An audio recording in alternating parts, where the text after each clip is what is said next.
priority budget. Good afternoon. This is the October 2nd meeting, 2025 meeting of the Expanded Budget Committee of the Budget and Personnel Committee of the Tompkins County Legislature.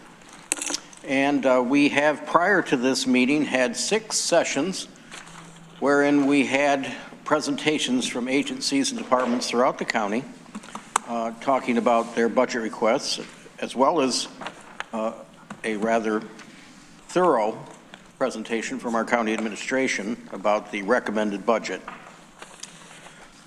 I want to say something tonight. Tonight is, in the Jewish calendar, is Yom Kippur. Normally when we set up our meetings, we try to avoid the Jewish holidays, Rosh Hashanah and Yom Kippur. This time we made an unfortunate mistake, and we are meeting tonight. I just want to apologize for that, and it's my fault because I didn't take enough time to double check the calendar, and I should have done that. But we will proceed tonight, and we certainly did not mean any disrespect to our Jewish members of our community or employees or administration, but we will continue. There is, of course, no public comment tonight.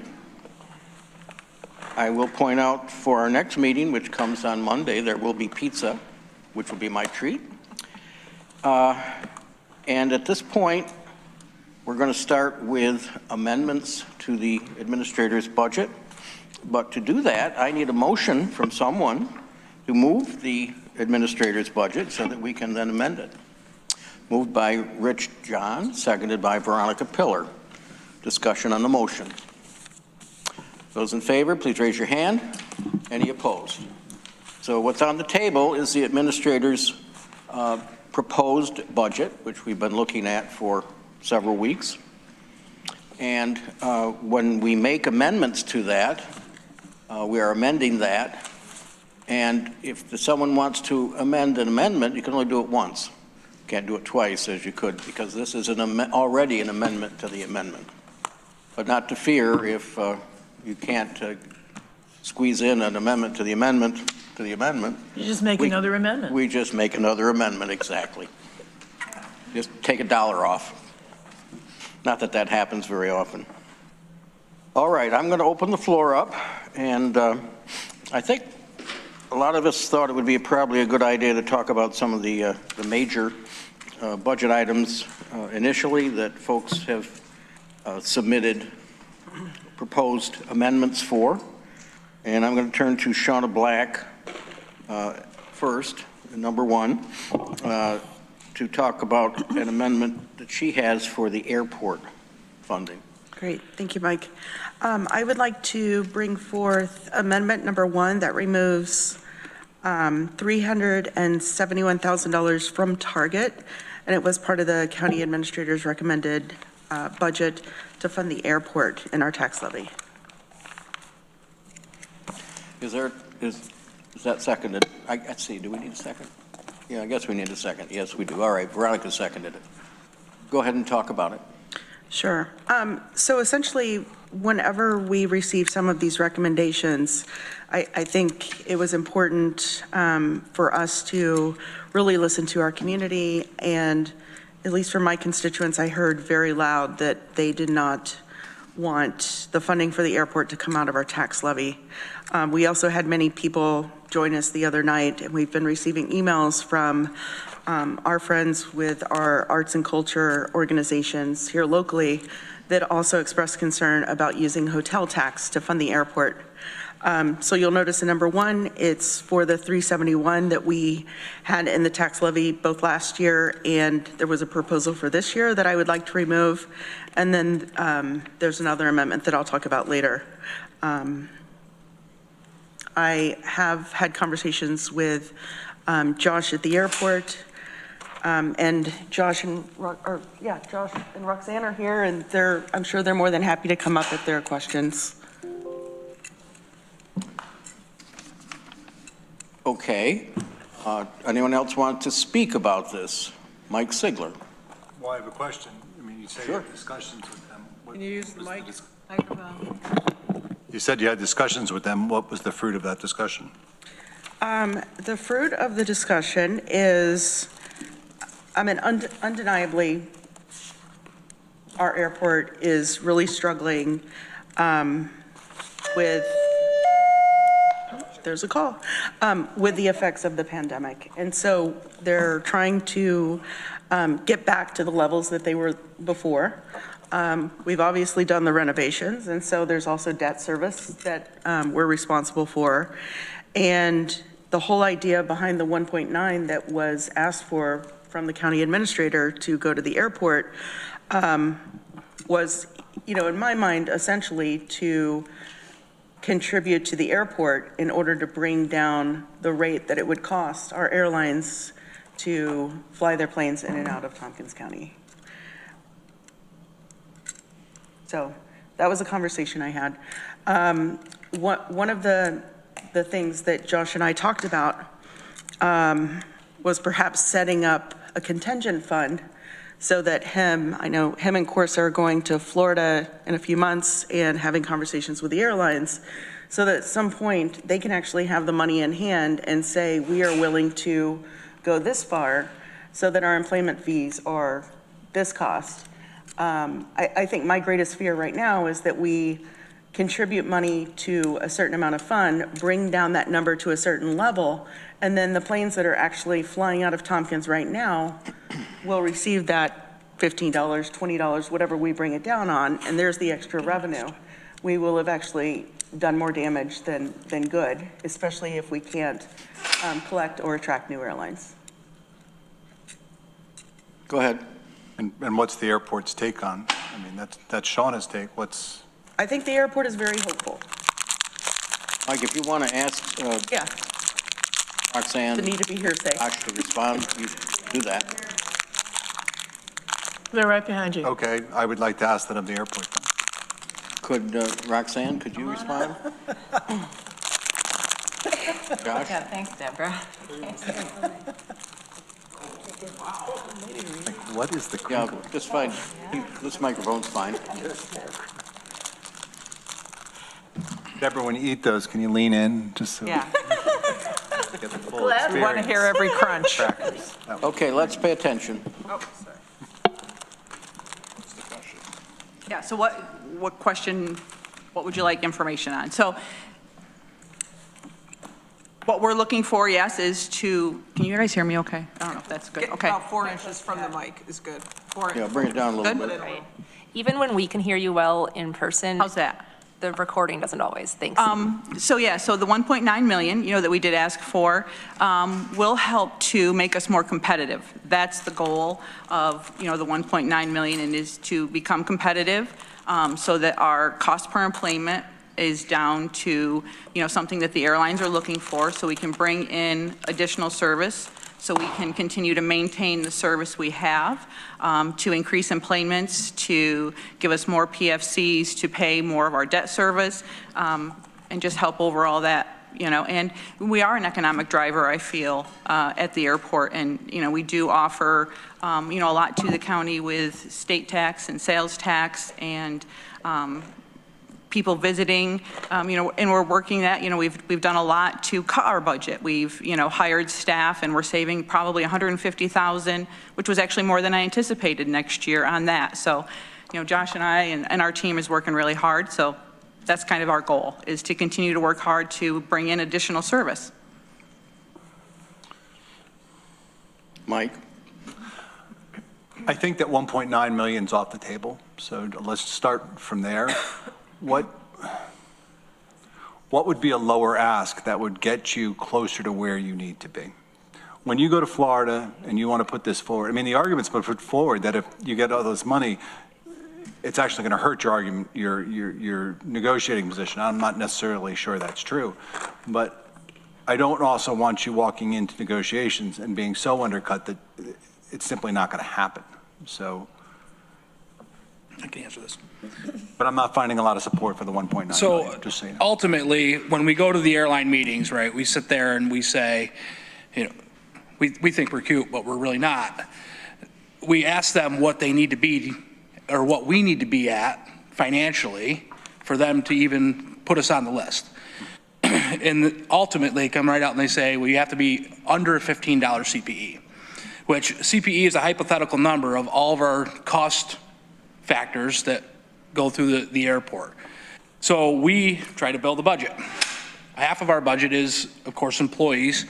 And how do we get to that number? We honestly, on the airfield, we can't cut anymore. We've cut everything we can possibly cut. We're never going to get to that $15 mark. So if we can't get to that $15 mark, we're not getting new service. If we're higher than what we are, we have the chance of potentially losing that service.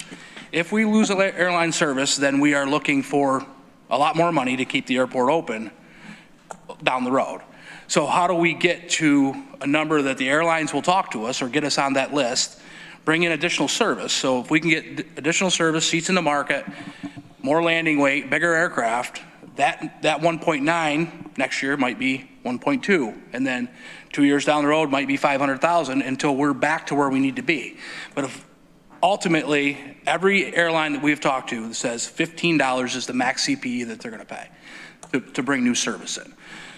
So that's where we created a budget around that $15 CPE. How do we get to that point is the challenge. Deborah. So I hear you say that if you get the 1.9 next year, it might be 1.2, next year it might be 500,000. There's no guarantee, is there, that if we cut it to 15, you're going to get additional flights? There's not a guarantee. That's unfortunately, that's business, right? There's never a guarantee when you're trying to operate a business if you're going to be able to make that money or entice them to come in. But we're not even in the conversation right now. That's the issue, right? So far it's a definite no, but the money doesn't make it a definite yes. Sorry, I couldn't hear you. So far it's a definite no to new routes, but even with the money, it's not a definite yes. Correct. Okay. Other comments? Travis, was that a hand? I would like to say, in response to what you just said, Shauna, that I've had people talk to me about the airport, and not just now, but over the years, and they understand that the airport is an economic driver for Tompkins County. We know we are centrally isolated here. We have no connection to the interstate highway system. Route 13 is our main lifeblood, and that's for most part in Tompkins County, it's a 2-lane highway. Our train comes through what? Maybe once a day, if that, to take some salt out of the mine in Lansing. And that doesn't even bring coal in anymore because we don't have a coal-fired power plant anymore. We know over the years when people have been looking to come into Tompkins County, where we have a global university and we have 2 first-class colleges, that they are interested in being able to have air service to get in and out. So I'm going to say that I agree with Mike. I don't think that the 1.9 million is going to make it tonight. But to say that the airport doesn't serve the population of Tompkins County, I think is not correct. Randy. Sorry I was late. And if anybody's already said what I'm going to say, I apologize. We have to support the airport. We have no choice. We have bills to pay. And we have to pay the bills. I know we hired a consultant to review everything, and there's a strategic plan happening as well as part of that. But out of all of that, it came back that we need to give more money to the airlines to get them to come here. I really struggle with that. For me, I just don't see how it's going to bring more service here. I mean, Ithaca's unique. This unique area needs to be a destination. We need to make it a destination for whatever reason. And I just don't see how that's going to happen by giving them more money.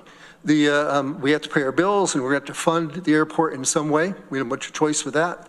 But by funding the airport with this much more money, we're taking it away from other areas that are just as deserving. So that's our challenge, right? So I would rather see a much more creative way of bringing people here. I have questions, and Roxanne, I knew you'd reach out to me, appreciate it.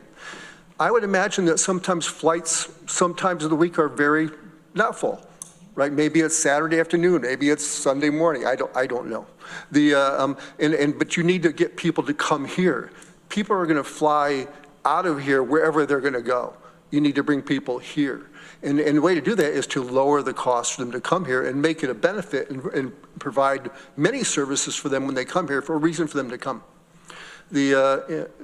I'm struggling to provide this more money that you're asking for. Greg. Yeah, a couple things.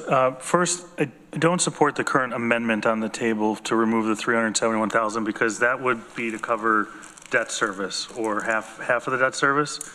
I think previous legislatures made a commitment to take on that debt, and it's the legislature's responsibility to backfill and cover that debt service.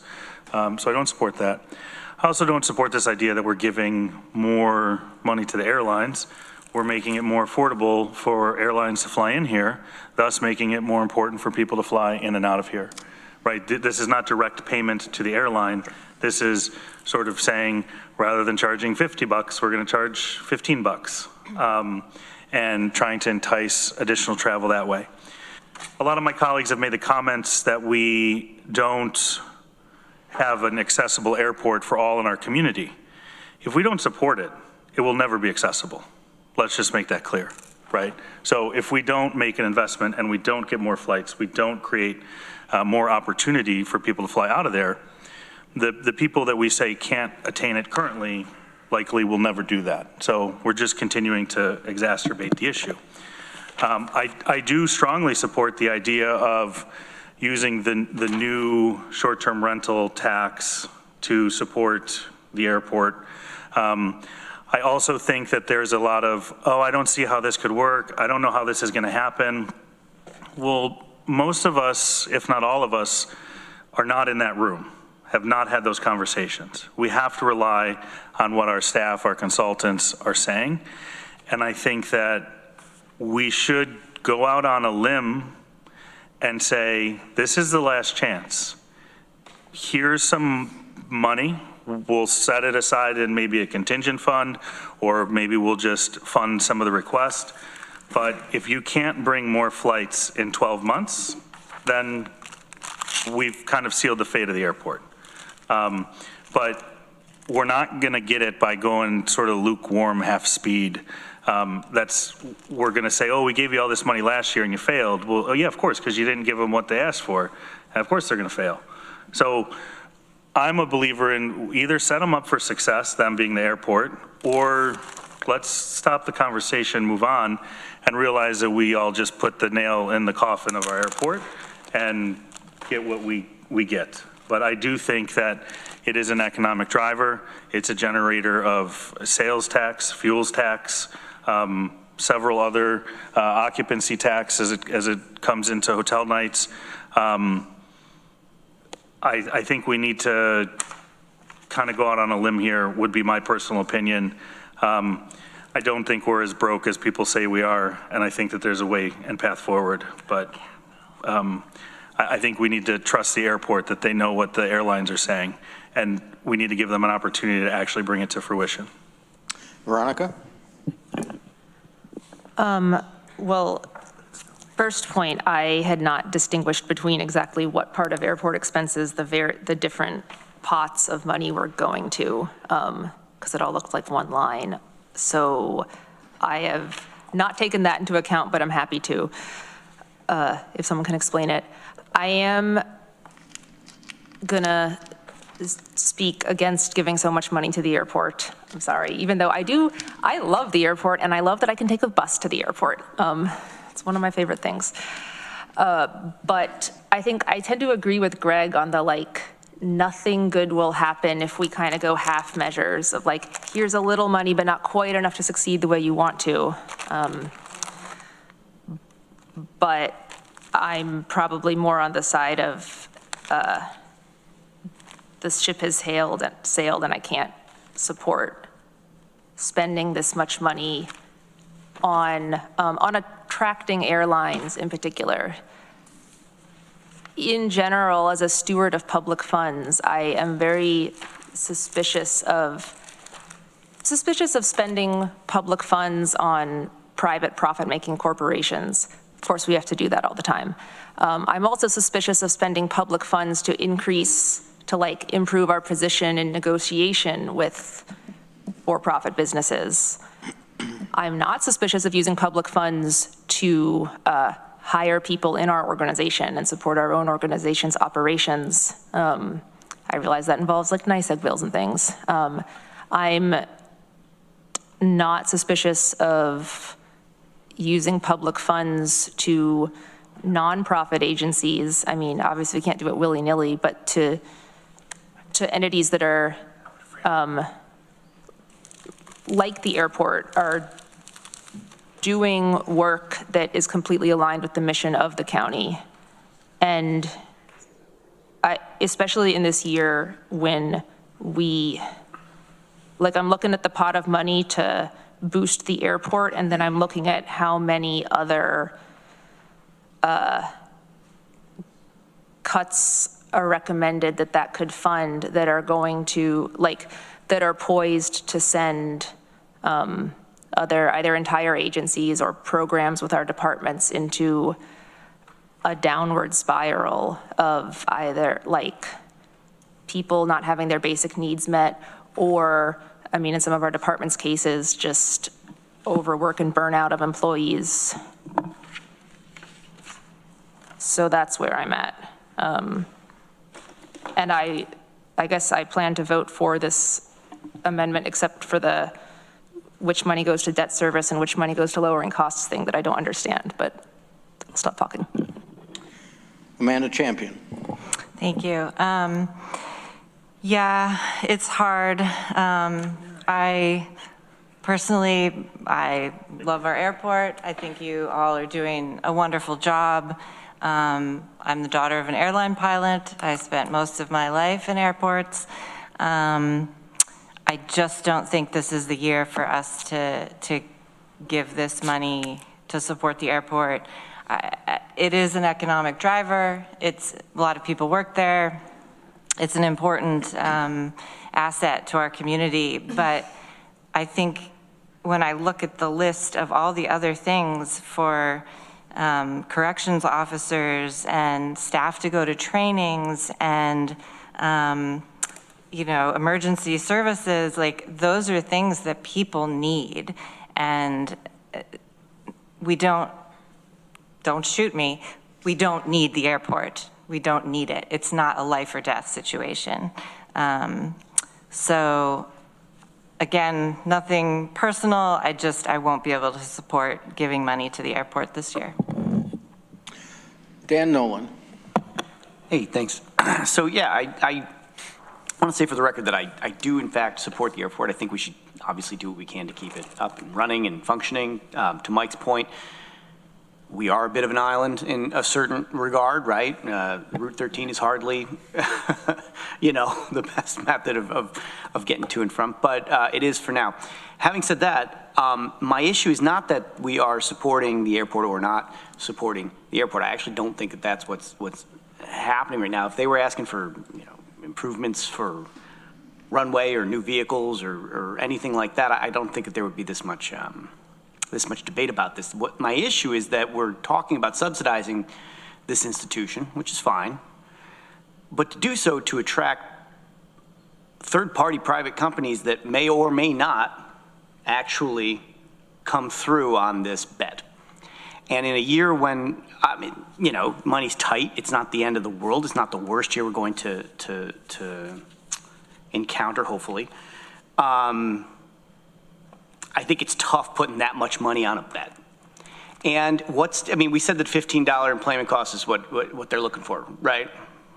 What's to stop them from just saying next year, nah, it's 12? What's to stop them from just like completely changing? The answer is nothing. And so then we're caught chasing this subsidy.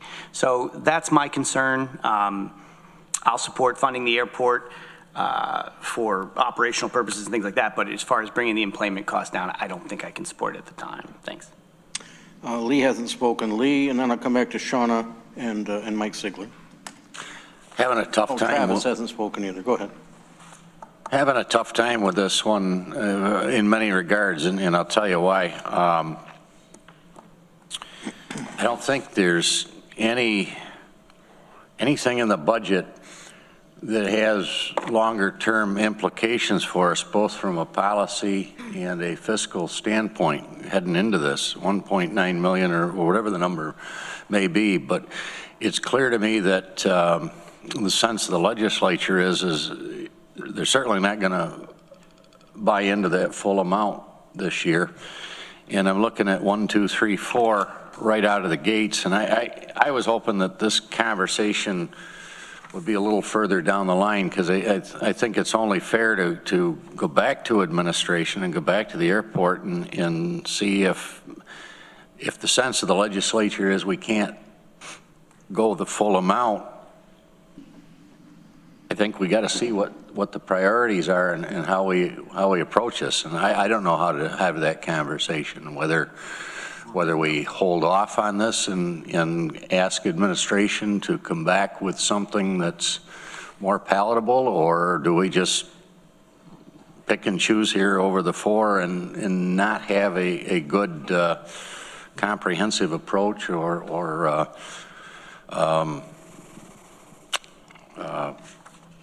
I don't know what the answer is. Travis? A lot of what I was going to say has been said, so I won't do that. I hear Greg loud and clear. You either set it up for success or you don't. And if this magic number of 1.9 gets us to $15, then so be it. I don't understand why we would give it anything less. If $15 is what airlines are saying, why would we do $1 million? Why would we do 500,000? It doesn't get us to 15. I think for me, I hear constantly, and I have my own opinions, which aren't rooted in data. They're just rooted in what I think and what I feel. But I constantly hear people talk about the economic driver of the airport, but I don't see any data that says, because of this amount of flights, we generate this amount of stays. Because of this amount of flights, we generate this amount of sales tax. And I don't know how you measure it, but I don't see it. I don't see it on paper. I don't know how to make a decision based on facts. I just hear people's opinions, and they might be true. I don't know.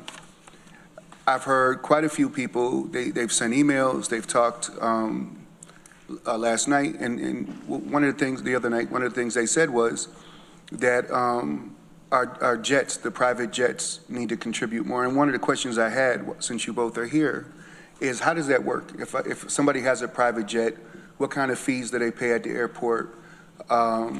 How do you make money on that? And what has their increase looked like over the last 5 years?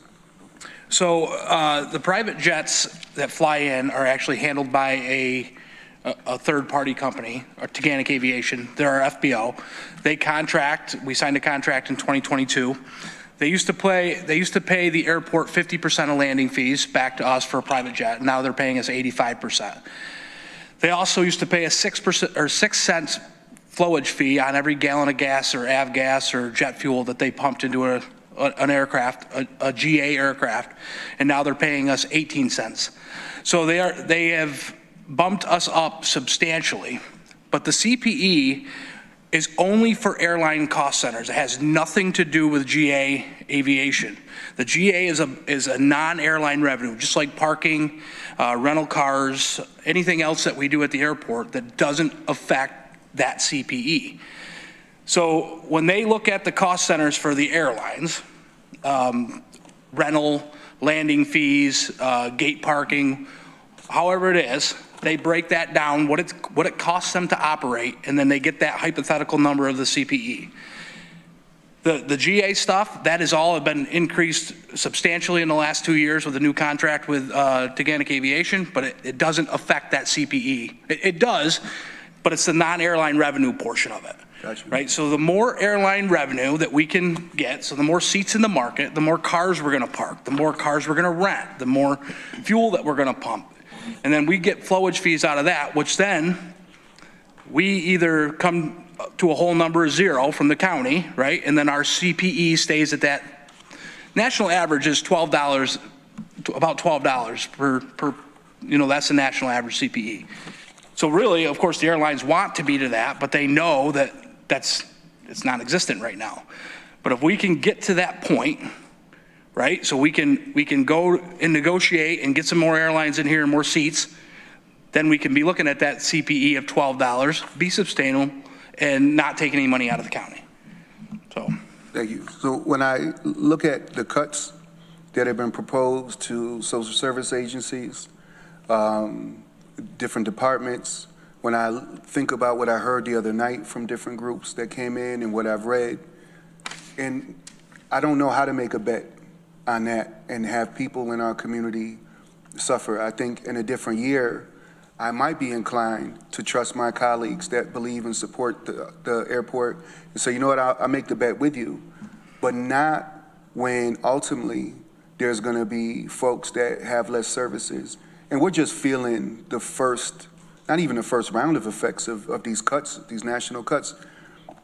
And so it's hard for me to tie up 1.9 million. It's hard for me to even say, well, let's increase tax to put toward the airport when we could increase tax and put toward social services. We know that we're gonna have a bunch of food insecurities coming up.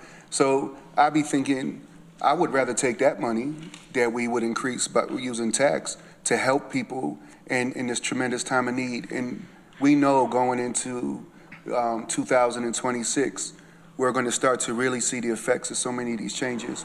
So in a different year, I probably could support the airport and my colleagues and make that bet and see what happens and hope for the best. But this year, I just can't because of the pain, because of the lack of national support that our folks are going to go through. We're starting to see it. People that work in social services and human services are seeing it, and I just can't justify that. Rich John. Yeah, I flew into the airport last week. It was great. I've used the airport for business travel many, many times. I firmly believe the airport is part of our economic engine. With that said, I agree with what my colleagues are saying about this is a very tough year, and certainly the comments we heard at our budget forum were lengthy on all the need across the community. So yeah, I think it's not the 1.9, it's something else. But I'm curious whether another approach where we would park some additional money in our contingency fund, and that when you go to the meeting, you could dangle it. You're going to a meeting in Florida, is it, with the airlines? Yeah. To say there are available funds if there was a flight on the table, because each flight we add, there is economic benefit to our community, but that it would be then that we'd make the decision to put the money in to lower the enplanement fee. But making it as a straight bet right now is just very, very hard with all the demands we're seeing. I don't know if you have comment on that approach. I don't know. I don't know if there's ever been an approach like that, but better than nothing. I don't know. You know what I mean? I don't know. I don't know what the airlines, what they would say to that. I'd also say, I don't agree with my colleagues who say it should be 1.9 or 0. I think we do want to support the airport to the extent that you can continue operations and we can consider making some sort of bet next year. So that's the direction I'm going in terms of there should be some money towards this to moderate what that enplanement fee is. Thanks. Shauna? Thank you. So I will say that I did move amendment number 1, but I do have 2 other amendments that have to do with the airport, and they all kind of work together. So number 1 is essentially for us not to use $371,000 of target funding that would affect our tax levy. The second amendment that I was going to bring forward is not to use the $500,000 that's going to come out of the SDPB. And then the third was number 25, which would actually, the county administrator had recommended us using $1.1 million from our new hotel tax. And I would ask that we only use $500,000 of that, coming from new, at this point, unrecognized tax. And I think Dan also has an amendment that is a little bit different where we get the 500,000. But I guess the 500,000 could at least be a starting point or an ending point, depending on how we debate that. Okay. Mike Sigler. Sorry to spring this question on you. What is your, I've looked through here, I'm sorry, and I'm not saying this. What is your debt right now? And then what is the debt service on that at the airport? What's the total debt? So our annual debt service payment is $684,000 roughly. It's like, I've looked at it so many times and I can't believe I just blanked on it, but like $684,000. So it's on, I think it's like 11.1 is what we bonded from the terminal expansion. So that's our current debt right now.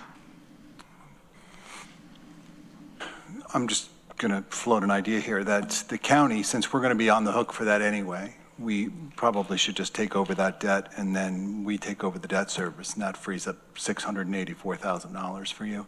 That's a much longer discussion and we won't be having that tonight, but that's what I would consider, and I'll probably put that forward at a later date. Ann Corman. So I would consider just looking at, since we have, like it was said, we have 4 resolutions about the airport tonight. I'm hoping that we could get to 1.1 million and see if, and if it means, say, 500,000 and then 600,000 in contingency, to see if there's some way to get, to try and negotiate. So I would, it doesn't exactly fit in any of these. It would maybe be, okay with the first one, the second one, not the third one. So I would just like folks to think about that. If it's a contingent fund, we're not committing it unless something happens. If you can't negotiate, because it sounds like people are wanting to see, that is going to happen, that you are going to be able to negotiate. So that would be one thing that I would pose for consideration to my colleagues. Randy Brown. One of the things that we talked about in the last budget capital meeting was adding 1% to the hotel tax. And I think the general feeling of the people in that committee, that was something we should approach the state about, and that was about $800,000. I would support that going all to the airport. But I have a question for you. So the people who are flying, and I appreciate it, of course, you sent me some information, or us information on all the airports, and although it was from 23, I think, I'm not sure if the last year it was available data, but are more people flying than they were pre-COVID, or about the same, or, I mean, in this general area?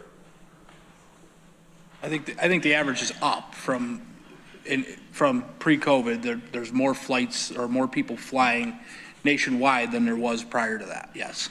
And we're up, so from 23 to 24, we grew about 11% in enplanements. So, we are increasing there. But you're what, 25% below pre-COVID? Does that sound right? Yeah, roughly, yep.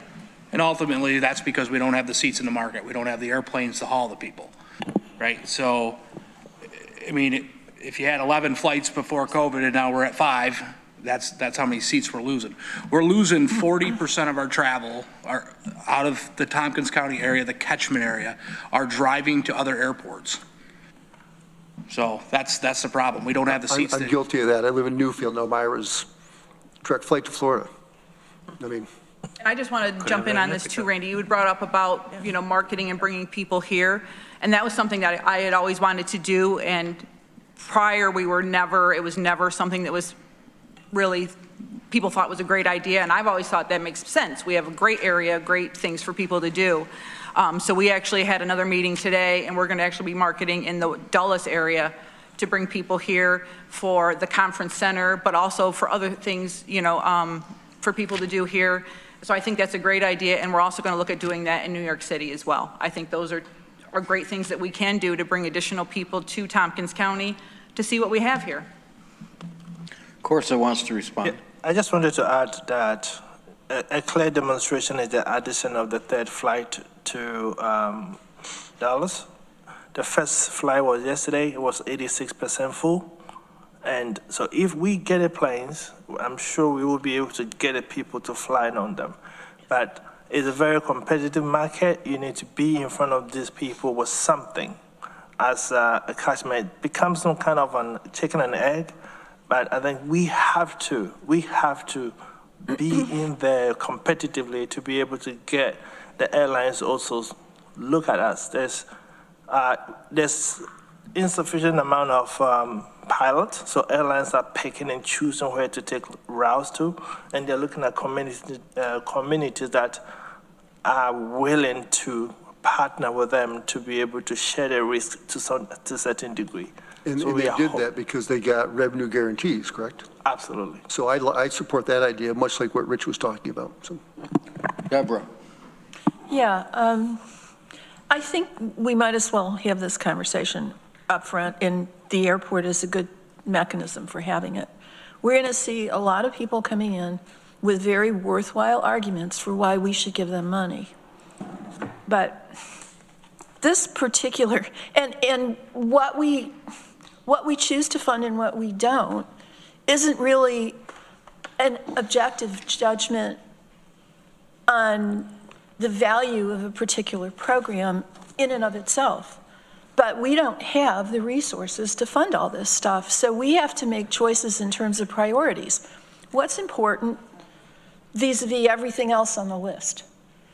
And I have a problem, like Travis does, when we know we're heading into a time period when there are going to be more hungry people in our county. There are going to be more people who can't afford housing in our county. There are going to be more people who don't have Medicaid in our county. And we're on the hook for figuring out how to help those people. And I can't help but think that feeding the hungry and housing the homeless and treating the ill is a higher priority than making it easier for people to fly in and out of the airport. And I would say, Lee, to your point about you wish that we could have left this till later. The problem is this is $1.9 million. So I realize that we're playing with different sources of it, so it doesn't seem like it's all coming out of tax levy. But the fact of the matter is that $1.9 million equates to about 3.5% tax levy increase.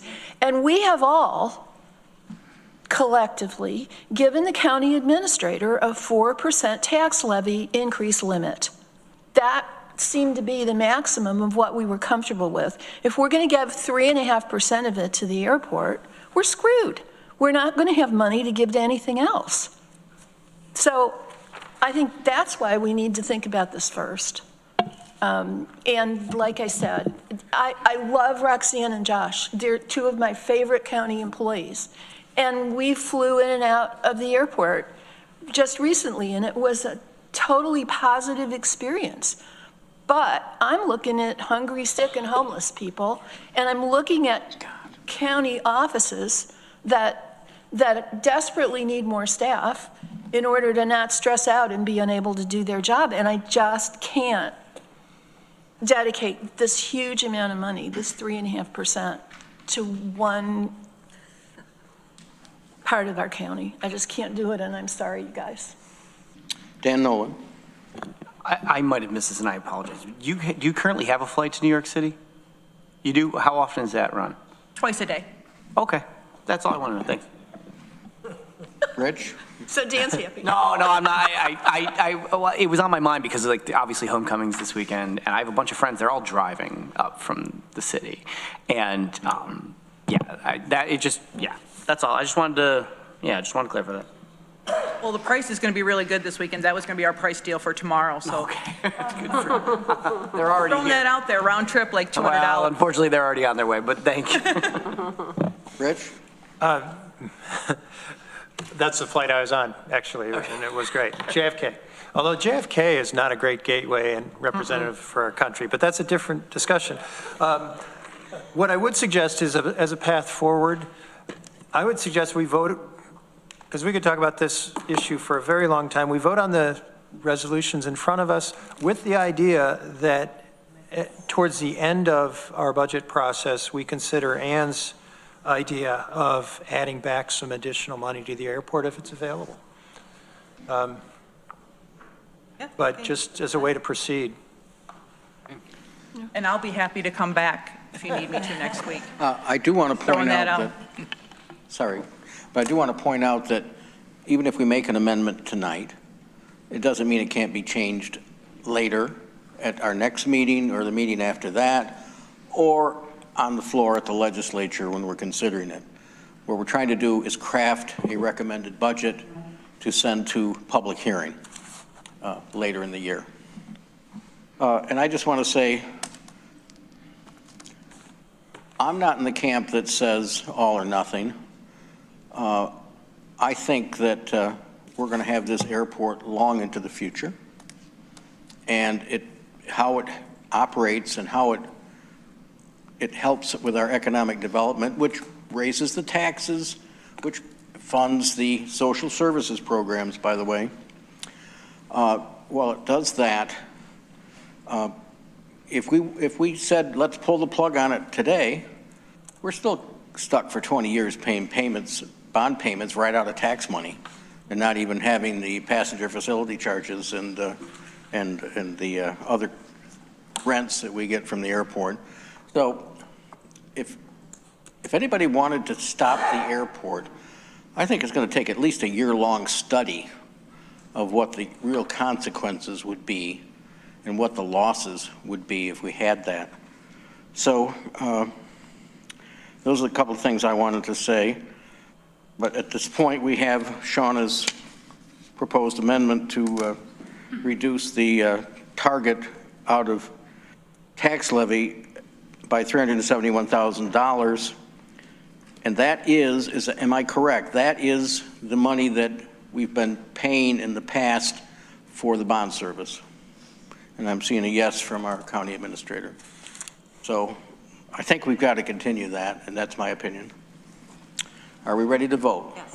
Veronica? No. Sorry, could someone explain that a little more? Are you, what the $371 for bond service, $371,000 for bond service is part of?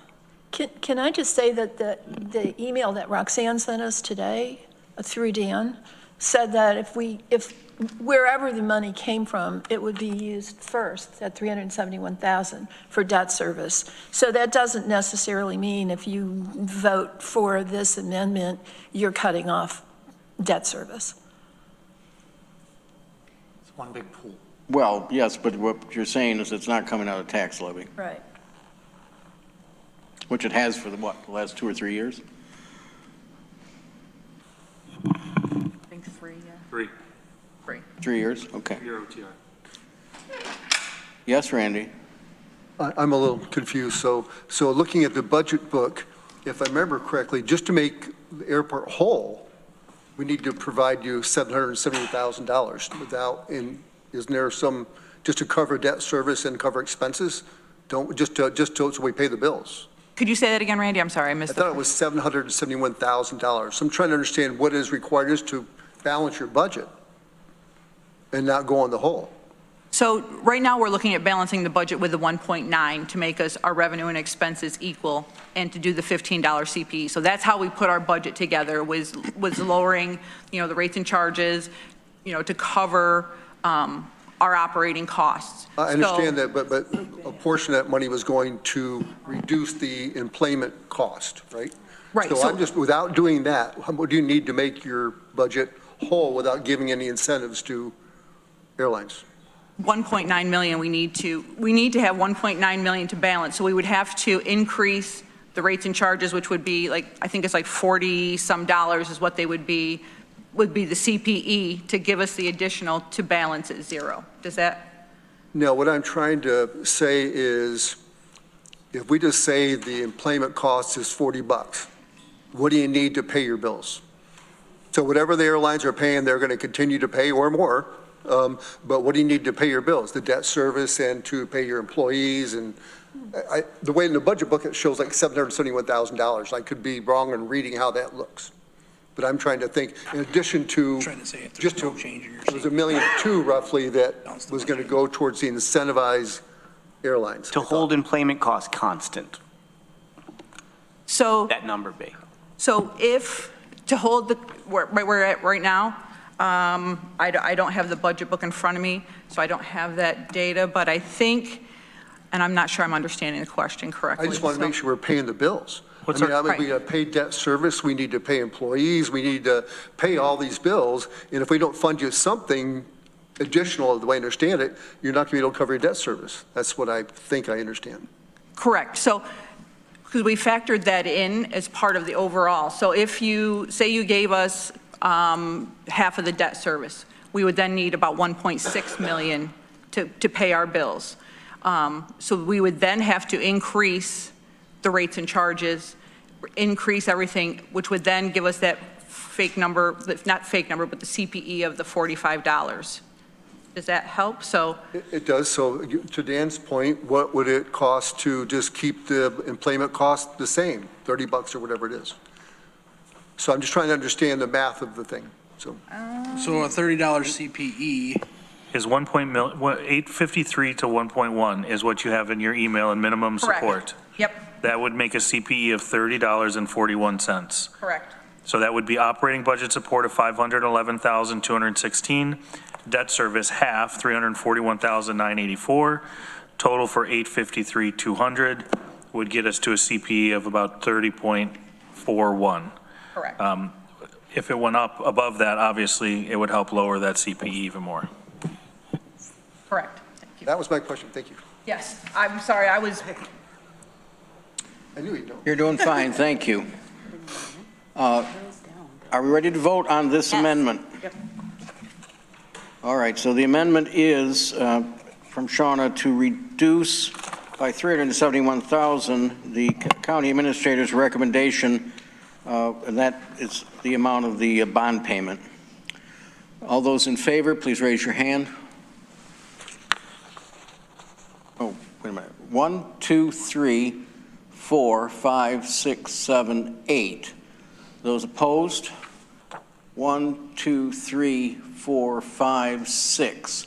That passes.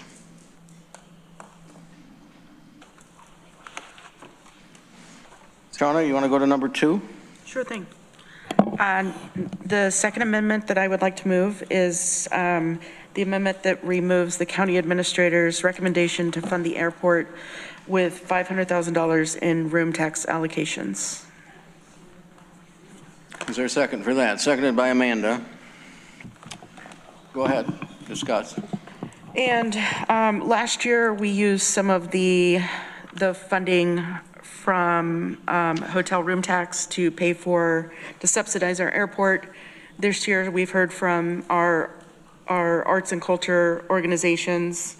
And so essentially, my proposal is for us not to use that funding. The funding that's also being proposed here is using a portion of their fund balance that we had asked them many years ago after the pandemic to actually hold on to in case there's another situation where they might need to use it. Anyone else? Mike Ziegler. I just want to mention this. I'm not going to do this like by 1,000 cuts here, but one of the meetings we were just at, someone had mentioned that the airport does bring in about 20% of the hotel room tax. I mean, for people that fly in, I don't know where they got that 20% number, but I have to figure the airport does actually bring in a certain percentage of that hotel room tax. So while I don't agree with giving them the entire $500,000, it would seem appropriate to give the airport part of it. And but again, we're not going to do this by 1,000 cuts, so I think it's all or nothing, and then we just keep that in mind later when we're talking about other airport funding. So. Greg. Yeah, as a staunch supporter of the airport, I'm also an equally a staunch supporter of the Strategic Tourism Planning Board. I don't think it's wise to take from a very small fund balance reserve account that STPB has, which we've asked them to grow, and they've been good stewards of those funds to be able to do that. There was some public comment the other night that we would be taking most of the grant, about 70% of grant programs away in this recommendation. That was misinformation that was being portrayed in those comments, because the recommendation is to use reserve funds from the room tax, this would essentially wipe out the room tax reserves pretty much entirely. While I have been a strong supporter in last budget season of including the airport in room tax dollars, I think we have a process and a budget process for the airport to participate in, and they should participate that moving forward in future years. I will support the recommendation to remove this, but I do think that there is a way in the future for us to look at either what the room tax percentage is or how we incorporate some funding for the airport in room tax dollars. Anyone else? Ready to vote on this one? So the amendment is to reduce by $500,000 the county administrator's recommendation to send money to the airport from room tax allocations, from the room tax money. All those in favor of that, removing that, please raise your hand. 1, 2, 3, 4, 5, 6, 7, 8, 9, 10, 11, 12. Those opposed? 1, 2. 12 to 2. That passes.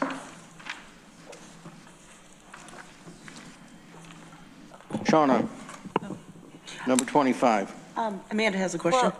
Yes, Amanda. Wasn't the first amendment, the first thing we voted on out of the tax levy, so should that have changed? 0.68, it should have. Right, the first one, not the second one. Right, I'm not sure. Did it change? There's a little time lapse. Oh, it has to okay. be refreshed. There we go. Thank you. Yeah. It's the lowest we'll ever see it. Just joking. Okay, I would like to move amendment number 25, support for the airport using additional sales tax revenue that is reduced by $500,000. And so rather than using the 1.1 million recommended in the county administrator's proposed budget, to actually deduct $600,000 from that and use $500,000.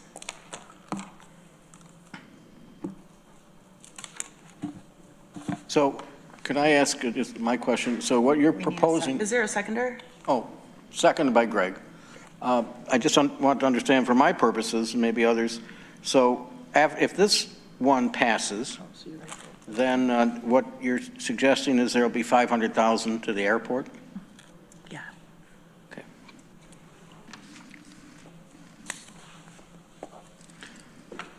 Amanda? And that 500,000 comes from where? Sales tax. Okay. Levy. New recognized sales tax from The projected increase in tax from the short-term Airbnb. rental sales tax. Right, but, okay, so in essence, it's just future money. So we have started collecting that because the law has passed, so we are projecting to receive about $1.3 million in 2026. So this is a brand new revenue source that we are getting in. Right. So I would like to make an amendment to the amendment that we actually reduce it 1.1 million and give nothing to the airport. Is there a second for that? Veronica seconded it. Oh, Veronica. So now we would have discussion on the amendment to the amendment which Amanda just voiced, which would be removing all of that money, 1.1 million. Rich. I would not support that. Greg. I think we should factor in what it would cost to put a closed sign in front of the airport, because that essentially is what this does. Dan? Didn't you say that there's going to be further discussion and these might change in the future? So that's not entirely true. I said there could be. There could be, sure. But anyone can, yeah. So that's not entirely true. Amanda, is your attempt to start from zero and work your way up? My attempt is that I stand by everything I said before. It's nothing personal. It's not about the airport. I feel like that future money could be used to help people and not the airport. Okay, Veronica? I don't even know if I support this, but I wanted to entertain it, so I seconded it. Do we expect that if we cut this down to zero additional support money for the airport, that then the current airlines would quit and leave? Good. Okay. I'm seeing a shrug and a nod from Roxanne. I know we don't know what would happen.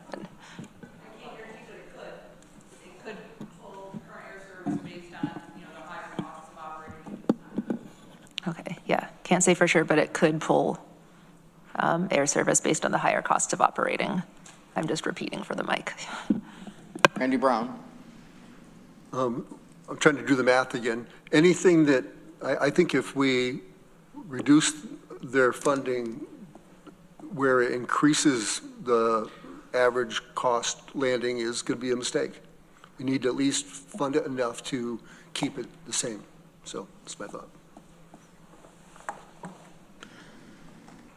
All right, any more comments on the amendment to the amendment? All right, all those in favor of Amanda's amendment to take out the full 1.1 million, please, I'm sorry, you ready? Are you voting? I'm voting. Let's vote. Please raise your hand. Those opposed? Everybody else, so that's 13 to 1. That fails. Now we're back to the original amendment by Shauna of reducing it by 600,000. Dan Klein. Thank you. I just feel like I want to say the idea that's being floated that this would be money that would be generated by the new sales tax on short-term rentals is fine concept, but it's not a financial reality. In other words, that new money that we're talking about goes into the general fund. It's just levy. So it's not useful to me to specify where it's coming from because it creates a false impression. It makes it sound like we have a reserve or that it's a designated fund, and none of those are true. And also, if we start calling it the hotel tax as shorthand, it's going to confuse it with the real hotel tax. So I just wanted to say that. Thank you. And Corman. Yeah, I just wanted to say in response to that, I'm okay personally that if we're looking at, say, casino money, we generally get, what is it, 2 million, 2 or something? 2.3 million or so. 2.3 million. You know, I'm okay myself if we kind of say, well, we're getting new casino revenue because there's a new casino being built, you know, so we're going to get about this much. So I'm okay about doing that, you know, because I do that with my own budget. Like, this is a different money. So I'm not saying that that's what everybody can think of, but, you know, we have some new monies that are coming in. And so, you know, I understand where they're going from with this. It's not something we were already getting in. So just wanted to put that out there. It's all tax levy. That was my point. From my standpoint, I agree with Randy. We got to keep it at least the expenses that they need to pay, including the bond payment. And I think they've got to have $800,000, almost $900,000. So I can't I can't support reducing 600,000. Greg? Since an amendment failed, can we amend now? Because the original amendment's on the floor? Yes, you can. So I would move that we would, instead of funding it at 500,000, we would fund it at $853,200. 853,200? Yep, and I hope your math is right in this one. So it would be to reduce from 1.1 million to 853,20. 200, not 20. You're leaving $180 on the table. 200. Got to put another zero on it, sorry. Seconded by Randy. Discussion on the amendment to the amendment. Shauna? I just have concerns because I don't know if that number's accurate. I'm not sure we received the actual numbers from. It was in the, can I respond? It was in the email. It was in the email with the preferred, mid-level, and minimum scenario that was in the email from Corsa via Roxanne. That came in at about 11 o'clock this morning, maybe? Yes. Something, yeah, yeah. I don't, unfortunately, all of us didn't, you didn't, did you get one? You got one from Roxanne? From Roxanne today?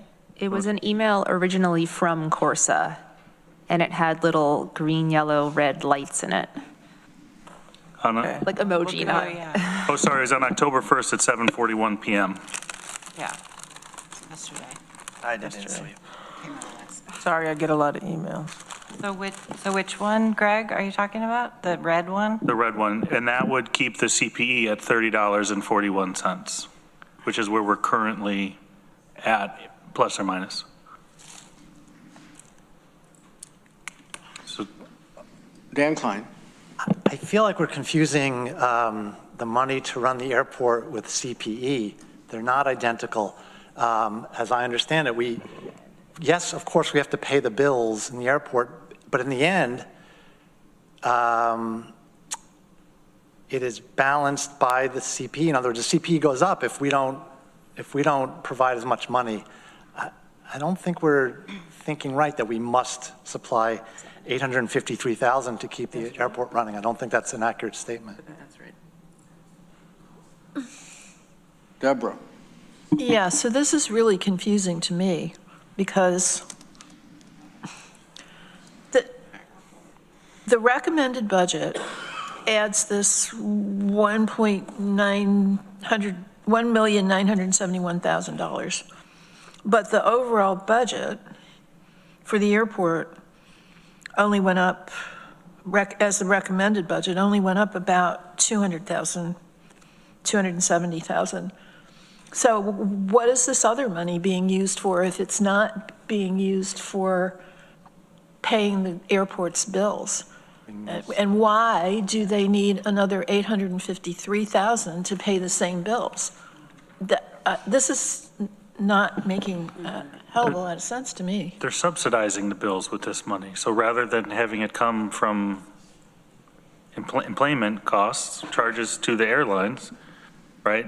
It would, if we inject cash into that to pay for those airline-related expenses, we lower the amount that we're then charging out. So it's not new money, it's just where the money's coming from in the projected budget.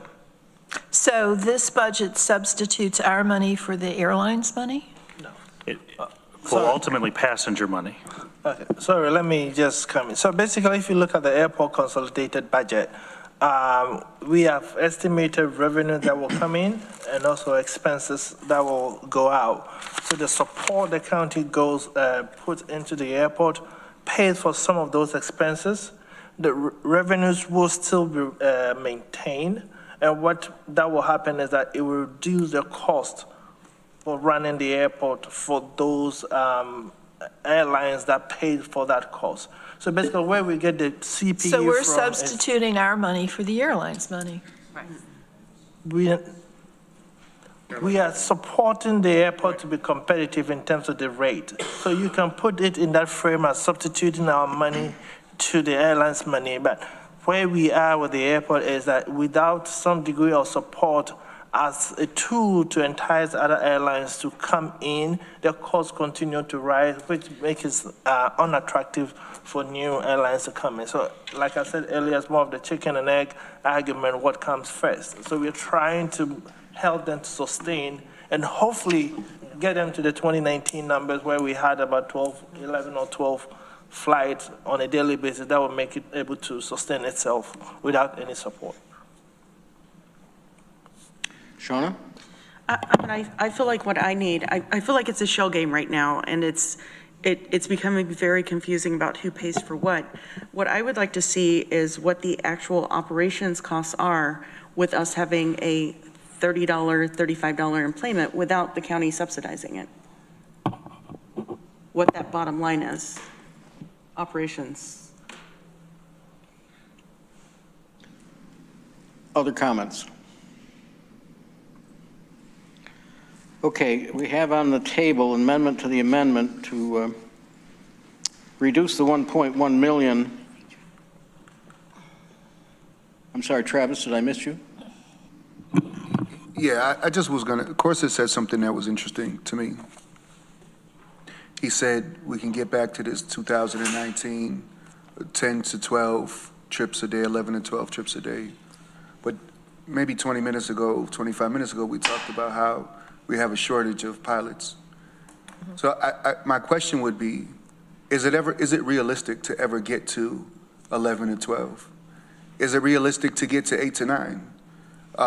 That's not a conversation that has to be sorted out now, but that triggered a thought in my head that no matter what we do, can we ever get to that number? And if we can't get to that number, are we going to be having these conversations every year about subsidizing the airport?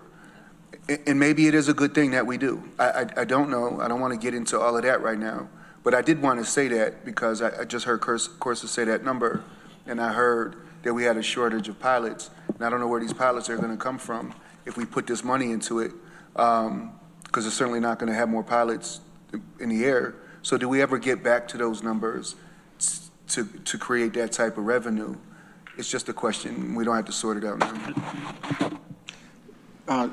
Norma, did you have a comment? Yeah, I certainly don't want to be in the debate. Come on in, the water's warm. Why not? Neither do we. I just wanted to say that the operation, to what was asked earlier, the operations costs are what they are. That's what shows here. The difference will be where the revenue comes from. So the revenue is going to shift from, right now, if you look at the consolidated budget where it says the interfund revenues at 1.971, those revenues will have to go someplace else, which will generally be the expenses back to the airlines for the cost of employment. So the operations costs are what they are. The difference is how the revenues are distributed.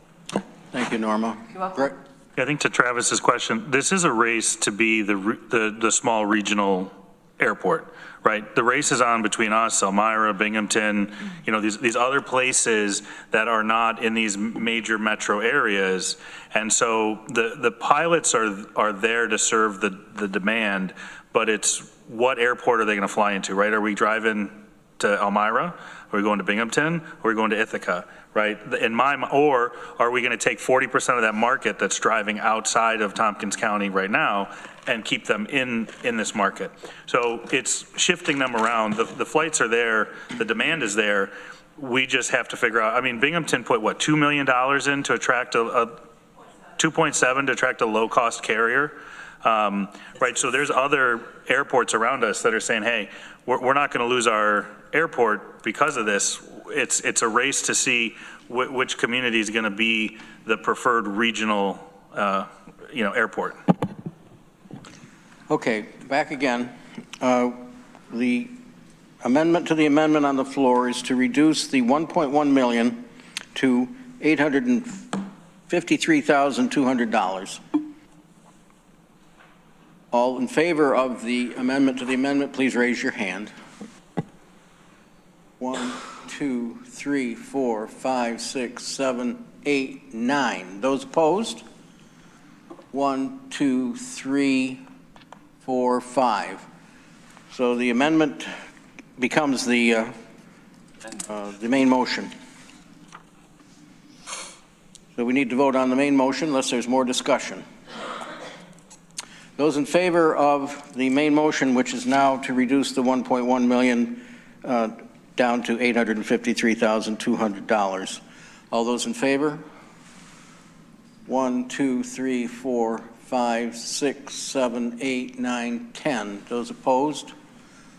1, 2, 3, 4. Okay. Next is Dan Klein on the airport. Well. Okay. So first of all, my intention with this amendment. Do you want to move it? Yeah. She tells me I need a motion. You're moving it. Yeah, okay, thank you. I will move it. Seconded by Travis. My intention with this amendment was to take the amount that we were going to give to the airport and split it between the tax levy and the hotel tax revenues.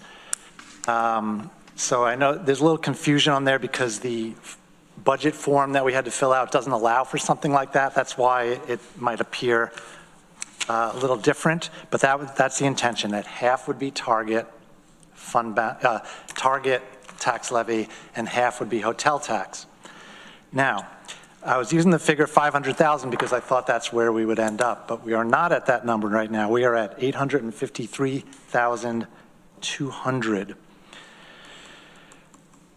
So, can I amend my own amendment? You can just move whatever you want. If the seconder is okay with it, how do you want it proposed? I would like to move $500,000 from levy and the remainder, $353,200 from the hotel tax. Okay, so that's on the floor then. That's Dan's motion. Is that all right with you, Travis? Okay, anyone objecting to that? Okay, so let's talk about that one. And if I could just say a little more, the purpose, I mean, maybe it's obvious, the purpose is to try to deal with what everybody has been talking about, is that we have a lot of demands this year and a lot of demands on the tax levy that are important for us to fill. We can't use hotel tax for most of the requests that are coming in. We can use the hotel tax for this purpose. So this is a way to take a little bit of pressure off the tax levy so that we can use it for other purposes. Amanda. So if that half coming from the tax levy, will that change this number right here on the screen? It would, if this amendment passes, it would actually lower that. Right, that's what I'm saying. Because, but that's different than what we were just talking about. I mean, did this change based on our? No. Yes. It did. This wouldn't have anything to do with the tax levy because this is money that's being shifted from sales tax to fund balance. Well, that's what I'm asking. The tax levy needs to be a reflection of recognized revenue. And so if you're not recognizing the $853,000 that we're going to expend, it's not a true indicator of your tax levy. Right. It is in there. It is. That was That added. number is not. Shauna, could you use your mic, please? Yeah. Norma, do you want to respond or not? We've reduced, so, and just to make sure I understand, so what we passed earlier was an $853,200 that was being used from the general fund to support the airport, which would have reduced their current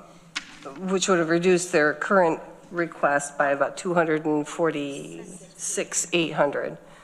So that has been done. Okay. And that is reflected in that number.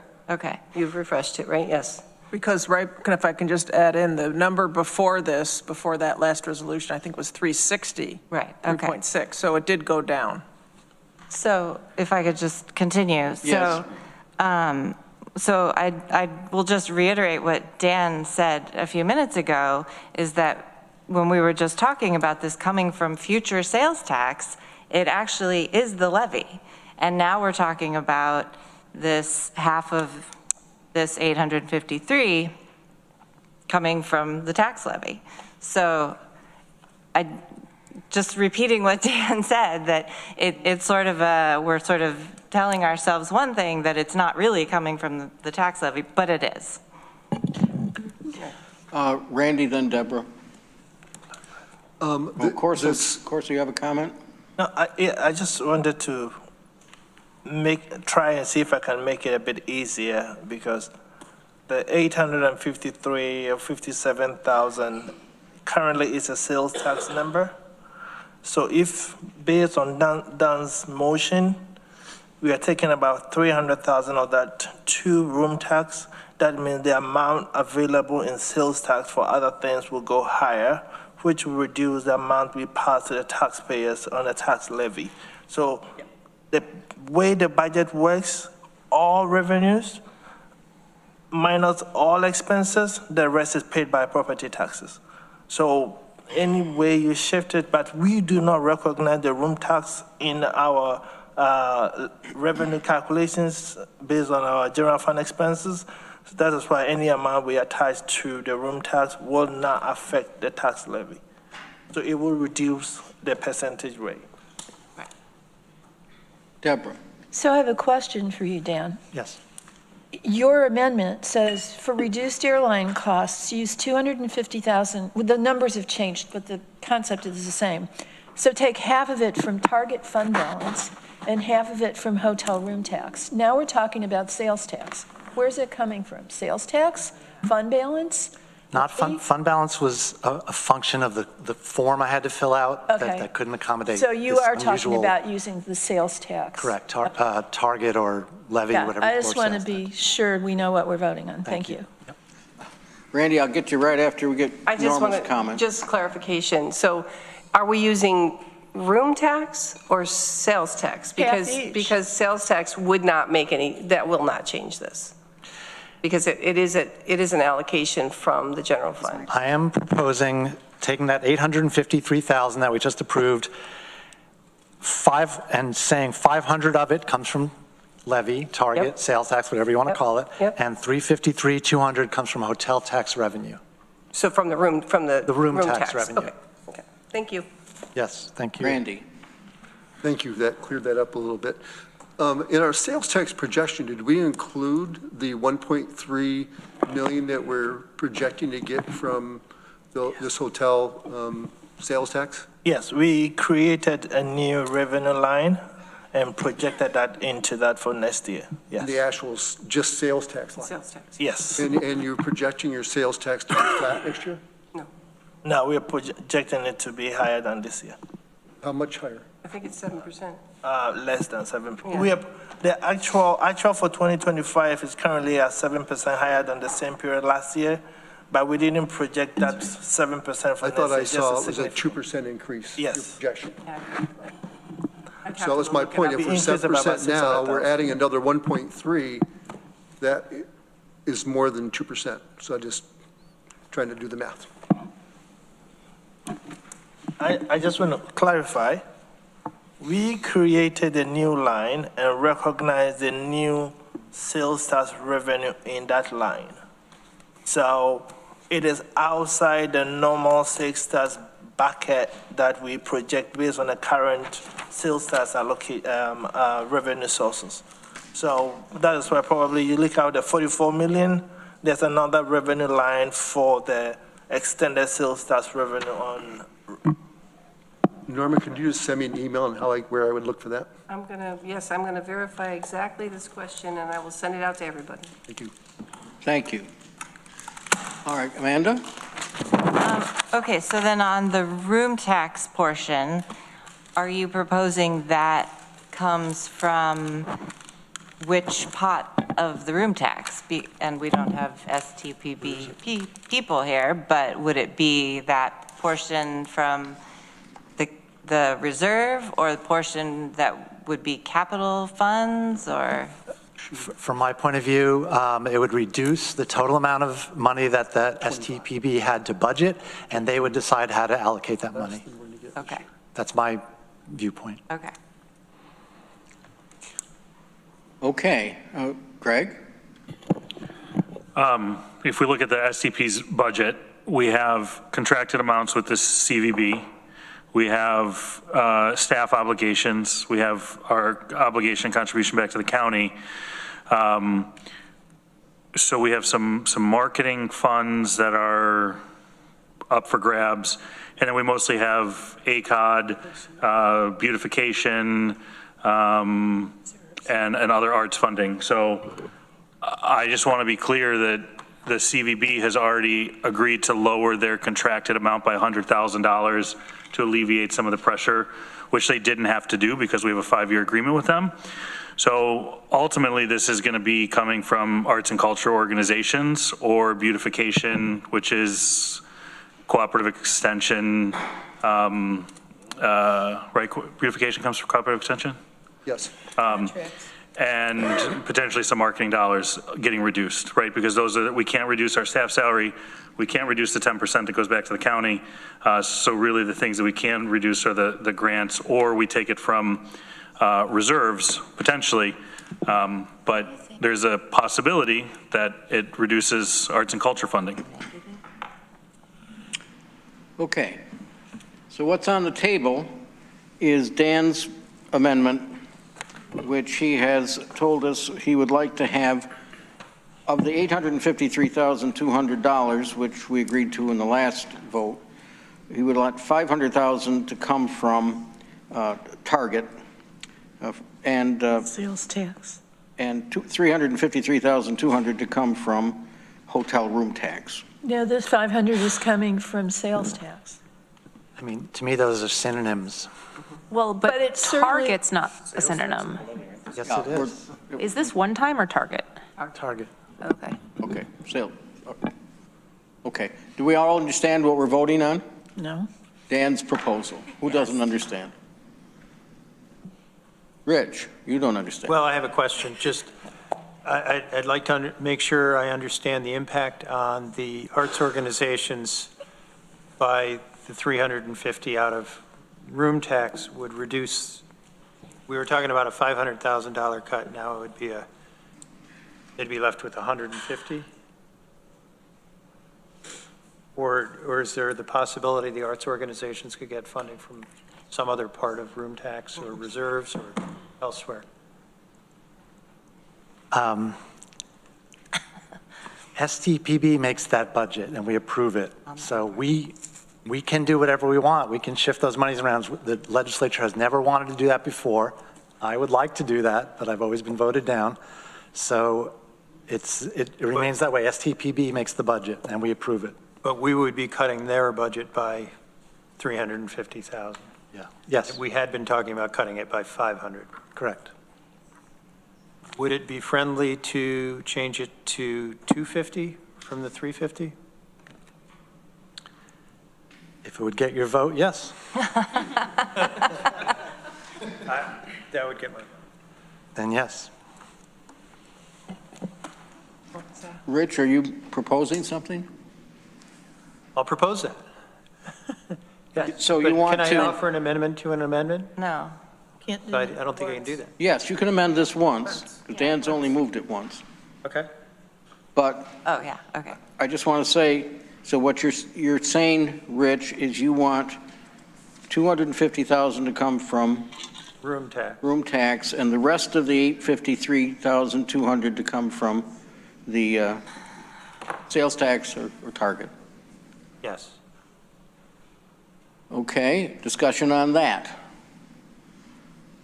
Clarification? Norma? Just want to make sure. So $250,000 from room tax and $653,200 from, Target. From Target funding, yeah. 603, I think. just want to make sure we were on the, 603.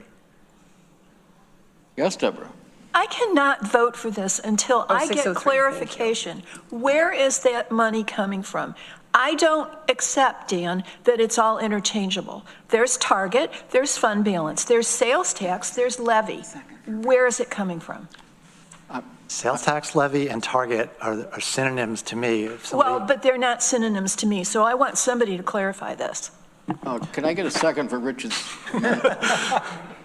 Veronica, thank you. Okay.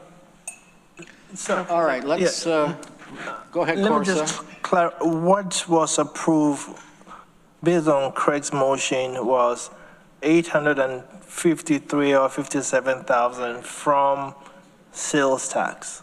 What the amendment coming from Dan is going to shift the 250,000 from that sales tax sources to room tax. And that will impact positively on the tax levy.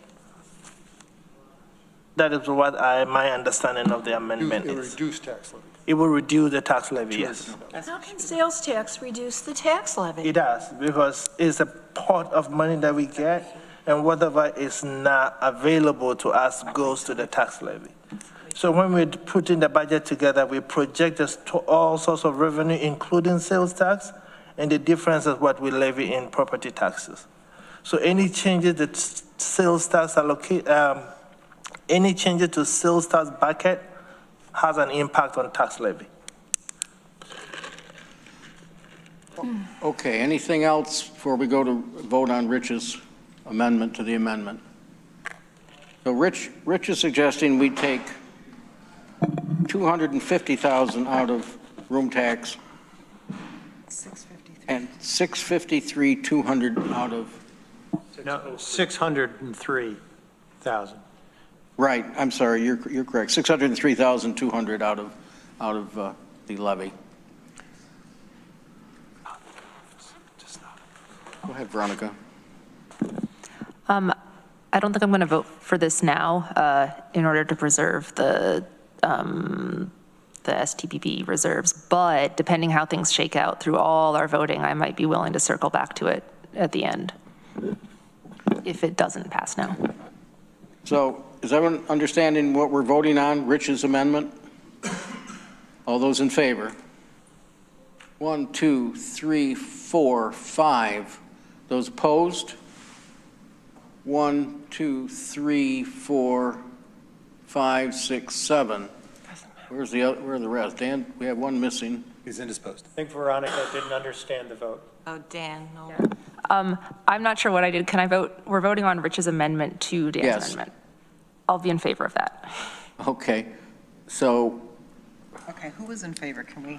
let's try it again. All those in favor, please raise your hand. 1, 2, 3, 4, 5, 6, 7. Those opposed?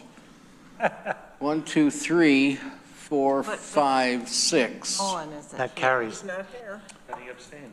Yes. Where did he go? That carries? Well, and if he comes back, can he still vote? He went to the bathroom. Yes, yes. Do we want to wait till he comes Yeah, back? I think we should wait so All Dan right, could we'll vote. Didn't realize he was out of the room. We'll take a deep breath. I just want to point out that we've been now talking for an hour and 35 minutes about the airport. So those folks that were concerned that we were pushing these things through too fast, we're not. Yeah, you missed a vote. So we're going to do it again. Do it again? We're doing it I again for apologize, you. Nature. Hard to sell. All right, let's try again. Make sure Dan knows what we're voting on. Yeah, make sure you. Could I state the vote again? What? My- Who brought cookies? Yes, you can, if you'd like to state the vote on your amendment. Dan? The amendment is to change the amendment we just made to give 853,000 to the airport, to have 250 come from room tax and 603,000 come from Target, As opposed to, as opposed to it all coming from Target. wait. From sales tax. Point of information, Yes, your Well, from point of the tax information levy. is what? Target, so tax levy Tax or levy. sales tax? Sales Same tax. thing. Yeah, I will say tax levy. That's my understanding. Because that number goes up. If we take it out of sales tax, that number stays the same. Same thing happens. Just so No, we're we'd clear. reduce thing it by happens. Does make a 250,000. difference. Really? Yeah, it's a general fund. You're going to reduce. We're taking it from the general fund. Then when you tax levy. Every year when we pass a budget, we have a tax levy increase and we have a sales tax amount in our budget. I understand what you're saying. If we have more sales tax, we have less tax levy, but they are not the same thing. Their revenue. All right, let's move ahead. Let's vote on this again. For Can we those in clarify? favor, Sorry. Can we clarify on what exactly we are voting on? I thought Rich just said that. Rich, But I would you don't say it think he again, was- please? Well, now I'm, Okay, sorry. Rich, you moved an amendment. Can you first say the thing that you, before your amendment, my and then the thing you understanding want to is change we it to? just voted to take 853,000 out of tax levy, and I'm looking at tax levy, to fund the airport. I would modify Dan's resolution to take 250,000 of that out of room tax instead. But sorry, what was Dan's resolution, though? Dan's was, go ahead, Dan. 353 out of room tax. Okay, so the proposal on the table is to change Dan's amendment from taking 350-ish out of room tax to taking 250 out of room tax. And if it Correct. passes, we still would have to vote again on the modified correct. Dan proposal. Okay, All Guy right. got it. Thanks. Okay, everybody okay? Shall we go ahead and vote on Rich's amendment? All those in favor? 1, 2, 3, 4, 5, 6, 7, 8. Those opposed? 1, 2, 3, 4, 5, 6. That passes. So that becomes the main motion now. And so the main amendment is that we take, of the 853,200, we take 603,200 from the revenue, and we take 250,000 from hotel room tax. Which revenue? County revenue. I think we can't keep going around and around, which is, Sales tax revenue. Thank you. that's fine, say sales tax, I don't mind. Mike, can we take 3 votes on this one too, just to see if it changes? Hold on, I'll go to the bathroom would you again vote and each totally time? like mess it up. I'm just saying, because each one we took, it got better and better and better. So I'm just wondering if we take the same vote over and over again, maybe we could change the outcome. Yeah. It's a No, groundhog we don't do vote. that. All right, on the main motion now. Everyone know what they're voting for? Those in favor? 1, 2, 3, 4, 5, 6. Those opposed? 1, 2, 3, 4, 5, 6, 7, 8. That fails. Shawna. We do the vote again? I'm glad we've had this time together. All right. Thank you, Carol Burnett. So much more. All right. Shawna, you want to move number 18? And I noticed that I think you have Tiffany Walker is here. Deborah and Rich and Veronica are also on this one. TCAT. Okay, yeah.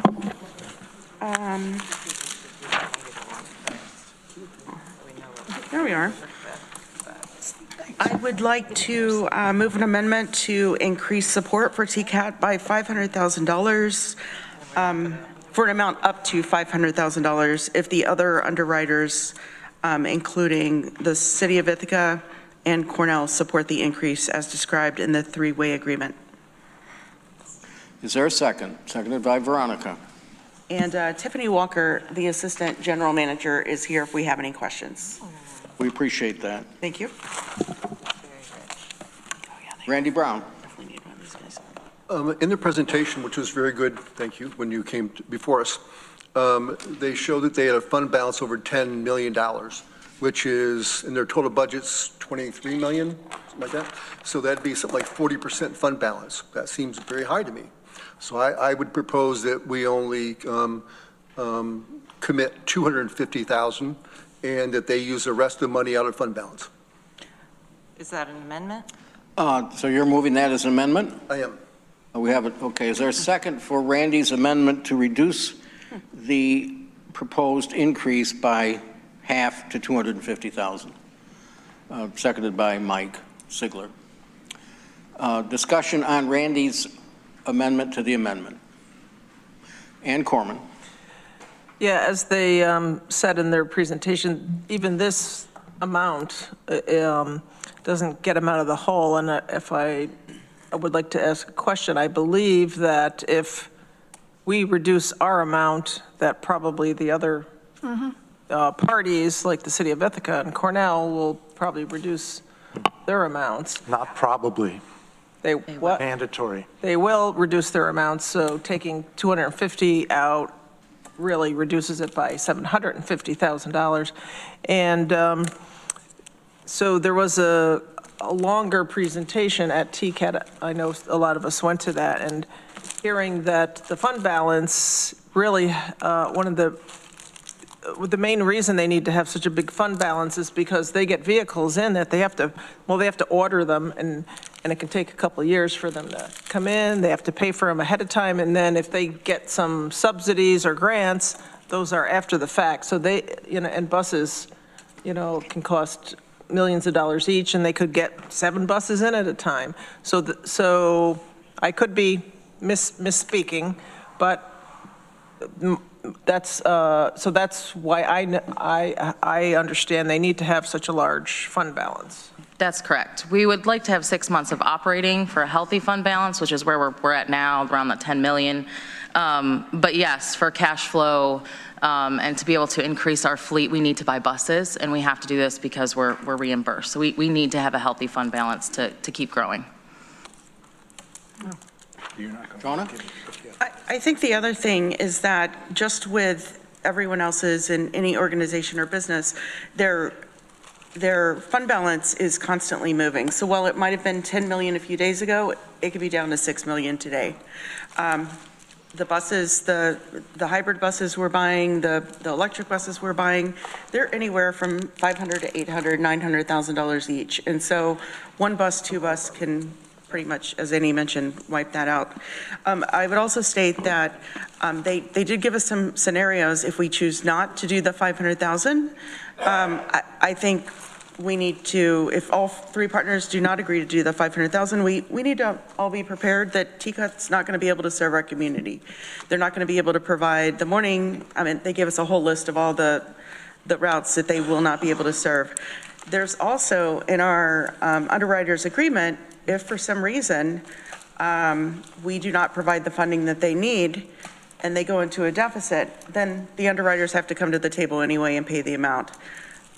So I just wanted to make sure that everyone around the table knows that. I've got Mike Sigler and then Deborah. I just feel like I should note that it certainly seems like this discussion is very similar to the airport discussion. Except for the fact that TCAT has the benefit of having 2 other partners, that TCAT has a much larger fund balance than the airport does, and that the same kind of idea of, well, if this doesn't get funded, it will close, is present as it was with the airport. And I think the airport is important, just as I think TCAT is important. Maybe serves 2 different groups of people, but the airport certainly brings in, tourism and people at Cornell, which is our largest employer. And if we ever hope to start new businesses in Tompkins County, I would imagine the airport will play a pretty significant role, just as TCAT will. So I do like the fact that we are in this 3-way agreement, though, because, yeah, this $500,000, if we earmark this, the other 2 partners are going to have to agree to it. So we'll see what the city and Cornell have to say. So thank you. Deborah. Yeah, a couple of things. I mean, first of all, yeah, they're both transportation services, but they serve very different populations. TCAT serves our most marginalized populations. Cornell students? People, no. Yes. Not just Cornell students. Not just, but come on. Cornell staff that can't get to work without TCAT, those are jobs, Mike. I agree. I'm not disagreeing with you, but let's not. All right, so let's get to the Please address the chair. Let's get to the second point, which is that As I understand TCAT's fund balance, it's not the same kind of fund balance that we think of. First of all, there's a chunk of it, and correct me if I'm wrong, a fairly substantial chunk that's like parts in reserve. That's correct. The fund balance is made up of obviously assets, liabilities, inventory. It's not all cash. So the cash portion of our fund balance is about 8.7 million. And is some of that not earmarked? It's grant funding? That's all of the projects?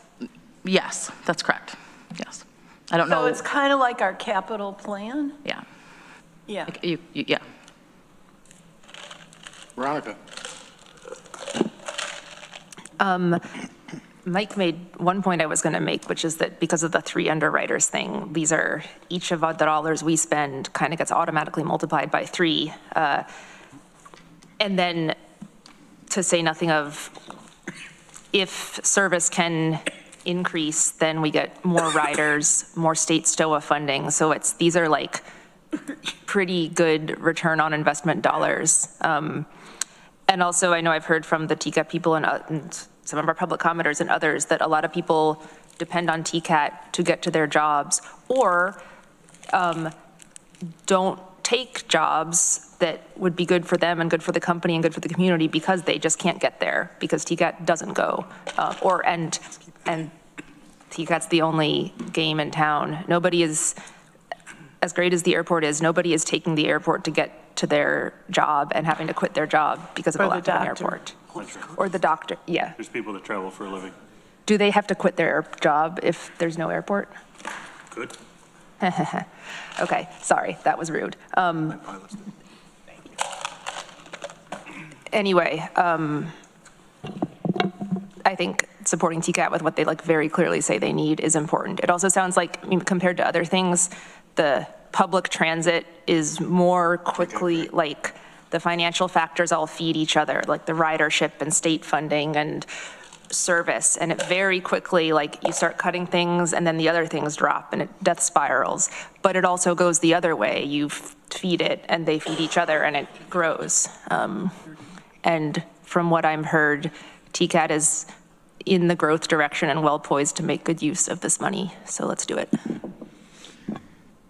Greg? Yeah, Veronica, I apologize for that exchange. I shouldn't have done that.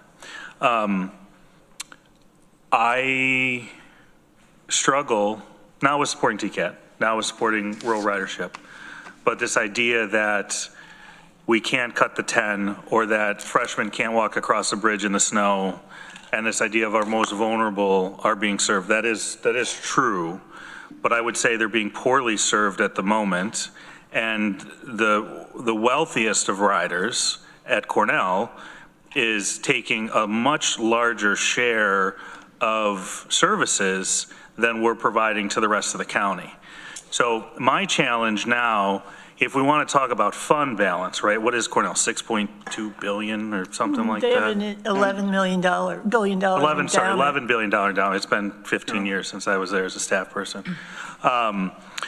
So that's where I struggle, right? We're talking about hard budget decisions and we're talking about we're all equal.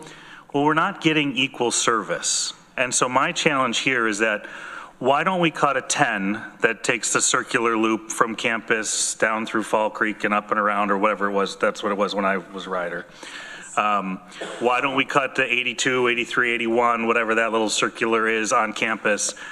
Why is it always the rural fear-mongering, we're going to cut the most vulnerable services, understanding that we don't maybe have as much ridership and numbers are dependent on ridership, but shouldn't we have convictions as a community on who we serve through our public transit over essentially profit by providing to the highest number of users that have the greatest ability to walk to where they're going? So I think my issue with this 500,000 is our priorities as a mass transit system are so beyond flawed that I can't justify supporting this till we level set and recheck who we're actually providing service to, because all we're doing is subsidizing Cornell ridership, and we're having this feel-good idea like we have some rural routes, but our rural routes aren't actually making a difference.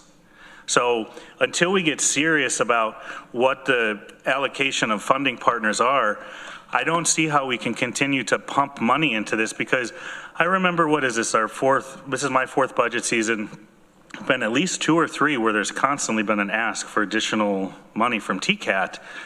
At what point do we stop this and start getting the service that our rural residents deserve?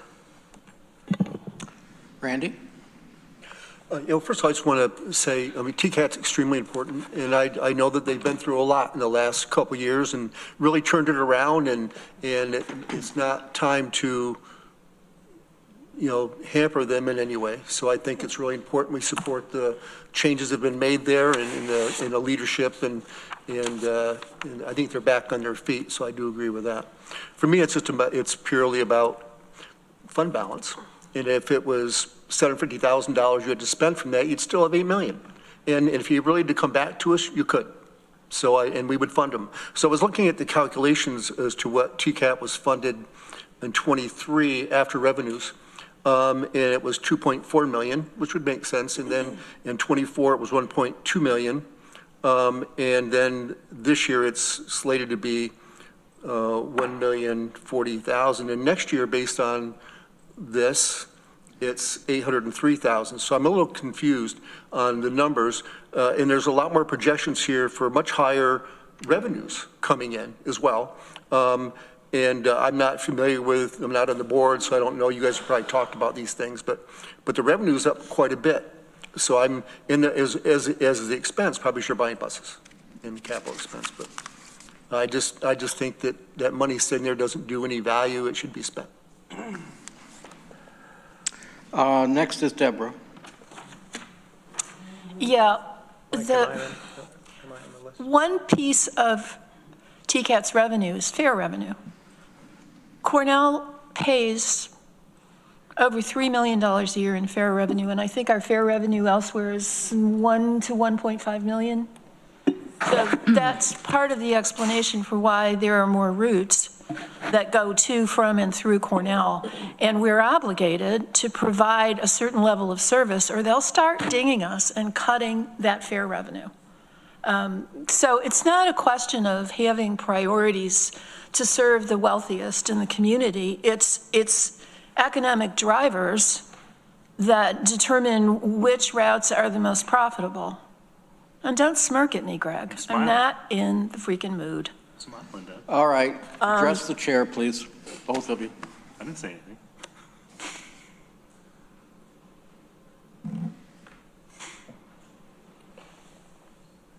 Deborah, are you finished? I'm finished. Okay. Let's go to Dan Nolan.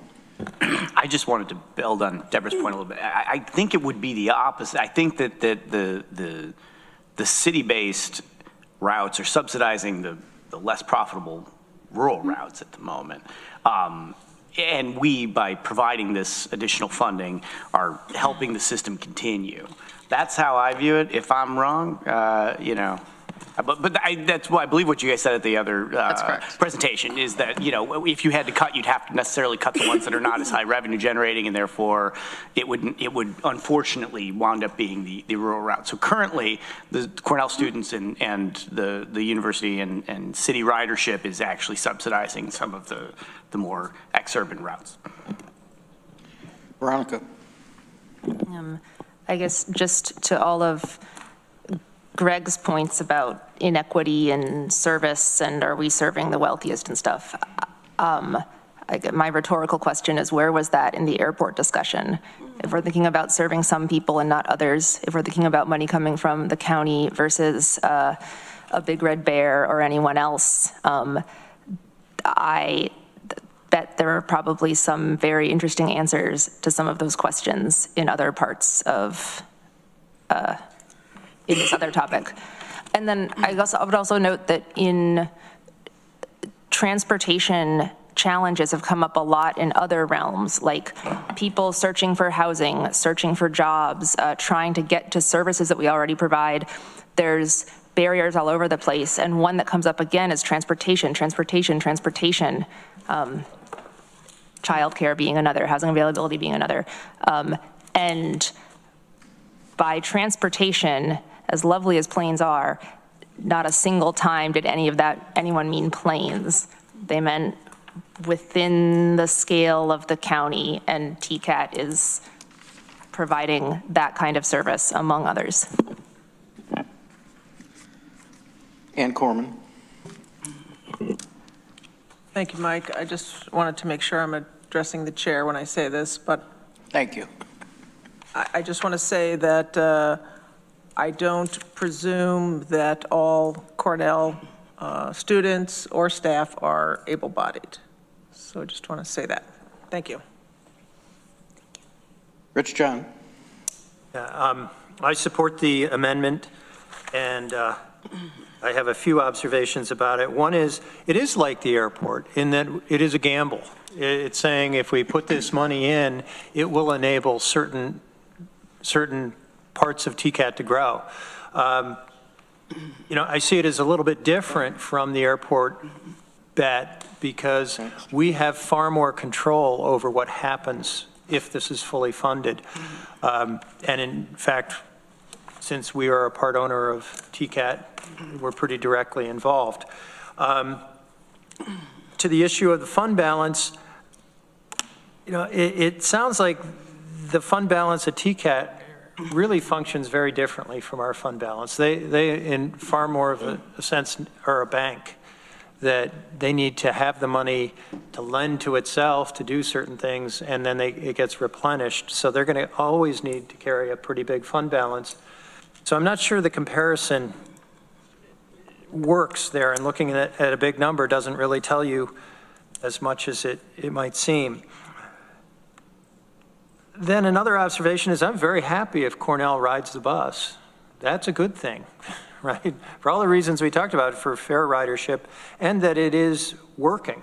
What I see as critical is that it is a whole system. And I sit here as a city representative, and I guess I could look just at my own district, but it is a one county question here, and it's a one county vote, that we want a whole system that works for all of the people in the county. And if we don't have robust rural routes, it really doesn't work that way. I'm willing to make that investment so that TCAT works for everybody. I think this is a pretty easy vote for that, for all of those reasons. Thanks. Shauna. So they say that the county budget represents our county priorities, and I find it pretty stunning that this legislature is able to vote for $850,000 to pay off the airlines so that they service our community and allow our well-to-do people fly in and out of Ithaca, New York, yet we're balking at $500,000, almost half of that amount, to take care of our local constituents, many who can't afford a car, who live in the city, who have jobs at Wegmans, the hospital, the airport, Cornell, Ithaca College. I mean, the list goes on and on about people that live in our communities that use TCAT. I mean, this is, you know, I hear what you're saying in regards to Cornell probably getting the best deal in the world. There are other ways for us to negotiate with Cornell in the upcoming year that I know I've discussed with you, Greg. And I think we will see some additional revenue come from that. But cutting the $500,000 into half of that, quite honestly, I find it very insulting, because what's going to happen is that you're going to say, you know what, let's give half of the money to TCAT. The city's going to come back and say, damn, we would have given $500,000. Cornell, that's an easy out for Cornell to say, you know what, we're going to do $252. And then TCAT is going to say, you know what, we're going to cut our service by 50%, 25%, whatever the number is. And then we're all going to say, God, all those rural routes got cut. God, no one can get to their first shift at Cornell. And then we're going to be upset and really pissed that TCAT is not serving our community. And so I get how people are comparing the airport to TCAT, but let's talk about the communities that they serve. If you're fine saying it's okay to support our well-off, middle-class, upper-class people that can afford to fly out of Ithaca Airport, then it's very clear because you voted for $850,000. If you're saying it's not okay to help people that can't afford cars, then go ahead, don't support $500,000. Greg, and then let's see if we can get to a vote. Yeah, unfortunately, I don't think it's a binary number. I don't think it's a binary decision like that. It's not either or, it's not wealthy or not. The whole point in my mind with the airport was to make it more affordable and more accessible so that more people can have the opportunity to fly out of there, right? Otherwise, you keep it only for the wealthiest of wealthy. I just want to understand our current contribution as a county to TCAT, right? We already provide to $935,000 of our mortgage recording tax, which otherwise would come into the county general fund? Yes? Yes. Okay, so that's over and above our contribution as a funding partner, correct? Yes. Okay, does the city have another line item of contribution over and above theirs as a funding partner? No. No. And so Cornell's is then just ridership? No, we have an agreement. We have a transportation agreement with Cornell. The agreement plus the ridership Yes, fare yep. revenue that they generate. Correct, yep. Okay, so I do want to just point out that as a county, it is in our priorities to the tune of over $1 million, almost $1 million, that we are supporting this through our county revenue. I'll support this, but I hope that this really challenges us to make sure that we have a strong and robust rural ridership system. Because if it doesn't, when it comes time to renegotiate that funding partner agreement, which is coming up next how many years? We just did the transportation agreement, what, 2 or 3 years ago? And it's good for what, 10? About 10 years, yeah. I can't remember. I think it was signed in 2022. For a long, sweet deal. But yeah, I think we need to make sure that we're producing the results for the rural ridership. And I hope that there's regular updates to this legislature on how we're serving those if this 500,000 goes through. All right, what's up for vote now is Rich's amendment to reduce, I'm sorry? Randy's. Excuse me, Randy's. I think two R's mixed up. Randy's amendment to reduce the $500,000 amendment to $250,000. And that's been moved and seconded. So any further discussion? Yes, Rich. Yeah, you know, when I said I supported it, I didn't realize we were considering the amendment to the amendment. Well, I don't support Randy's amendment. Okay. Thanks a lot, Rich. I know. You know, Things like happen. that. Things happen. All right. Those in favor of reducing it to $250,000, raise their hand. I see one vote. And those opposed? I guess it's everyone else. All right, we're back to the original motion to add $500,000 to support TCAT. Ready to vote? Those in favor? 1, 2, 3, 4, 5, 6, 7, 8, 9, 10, 11, 12. Those opposed? 1, 2. 12 to 2, that passes. Thank you. Thank you, Tiffany.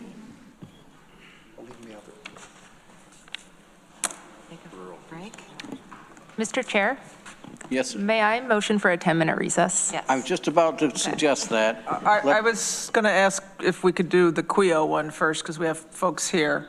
If no, that's going to be a discussion. Break. Yeah, I think we better No. we better take the 10 minutes. Okay. So let's be back at 20 after. How often? Last time you go out? Leave me the 255, yeah.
It's really embarrassing.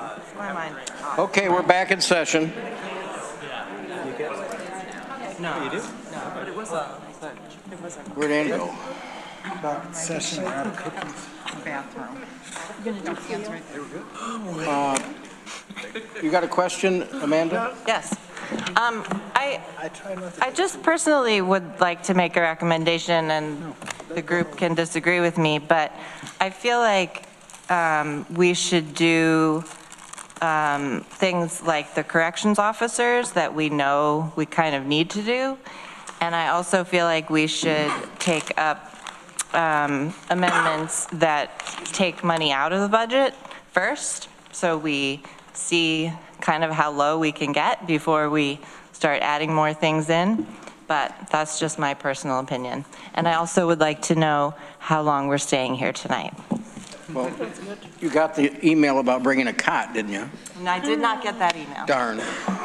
Well, that's a good question. How long are you folks willing to stay tonight? I thought 8:30 would be about the longest we should stay. 8 o'clock. 8 o'clock? 8 o'clock. 8:30. 8 o'clock. 8 o'clock, it's 40 minutes. 8:30, whatever. Well, I guess I have a question. Are we committed to having 3 voting meetings and no more? Well, in the Meaning that- past couple of years, we've done them in 2. So I guess it's going to depend on how we go tonight. So I'm hearing 8 o'clock. Katrina wanted to say something. Katrina? I'm going to need to put an agenda out tomorrow Good for for you. next Wednesday's meeting, so At this what's point, the way we're going now? well, it's whether we need to do it or not. Go ahead and put agenda, just like the ones we've had here, that we would have discussion about that. But if we don't need it, we won't do it. Okay? All right, we're going to 8 o'clock, and it's almost 25 after. So we have a suggestion from Amanda, but Ann, you're next on the list. What's the pleasure of the group? Say weird thing. I'd still, whatever we decide, I'd still like to do the Cayuga Lake Watershed membership number 12 next. But if people want to move some other stuff around, I'd like to get that one done, and it's not going to affect our Well, why don't you levy move it? very much. Let's get something done here. So, Do you want me to go ahead and move that one? Yes, move Or that do you one, wanna please. Discuss, okay. I'd like to move number 12 from the Planning and Sustainability Department, support for Cayuga Lake Watershed membership. I'll second that. And That's 4,000 from Target. 3,722. I'm sorry, no, it's not. It's 3,722 from Target. From Target, and I put a lot of detail, or Shauna and I put a lot of detail in the write-up, so if we don't need to explain it more, we can just go ahead and vote, but if people want to talk about it, we can explain it more. I need a second. Seconded by Deborah. Anyone want to discuss it? Rich? Just to let legislators know, we had an extensive discussion about this at Peak, and this organization has been really, really careful with their money, and they're trying to phase this in and be as responsible as possible. And it turns out it's such a marginal difference to fund such an important thing as protecting our lake. If you could have been there for the full, long discussion, it just became very obvious we should do this. Thanks. Anyone else? Ready to vote? Those in favor? Any opposed? That's unanimous. Thank you. Now, where do you want to go? Go with the next one, or do you want to have some? What do you want to do next? You want to do, you're up for the Corrections fleet officers. replacement. You want to do that?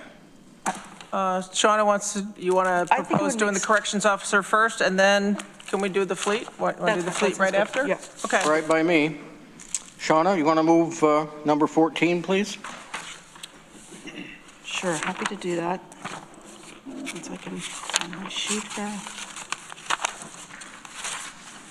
Number 14, I would like to move an amendment to add 2 corrections officers to our county jail with a total amount of $165,590 to target. And is there a second? Seconded by Deborah. Discussion, please. I think I saw Deborah first, then Shauna.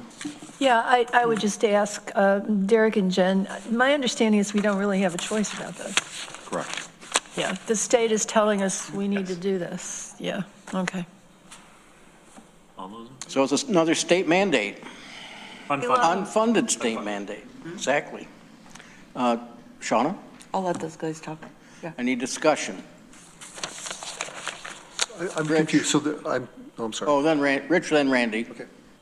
One thing to keep in mind is that you have to have these positions at the jail to operate it, our 24/7 hotel. And if you don't fund these positions, you still need to cover it, and we're doing a lot of that out of overtime. So there will be some perhaps potential benefit in having less overtime at the jail, and maybe Derek or Jen, you want to speak to that issue? Yeah, absolutely. As many of you probably are aware, we have been cutting overtime every year for several years now, and we've really maxed it, or got as low as we probably can. We've been very lucky, well, it's not so much luck, it's a lot of hard work too, to keep our staffing where it needs to be in the jail. We've all seen the state prison system, local jails everywhere, really suffering, trying to keep people on the job, and we've been blessed in that area. So I want to keep that going. 2 new positions will definitely make the job easier for the COs that are currently working there, help with our recruitment and retention. And like it was said, we do have to have them. The commission actually made a comment that they don't know how we got along without these 2 positions in the past. So. Randy? Rich answered my question. Any more? Veronica? I guess regarding the possible impact on overtime is that I know in reality, it will be whatever it will be.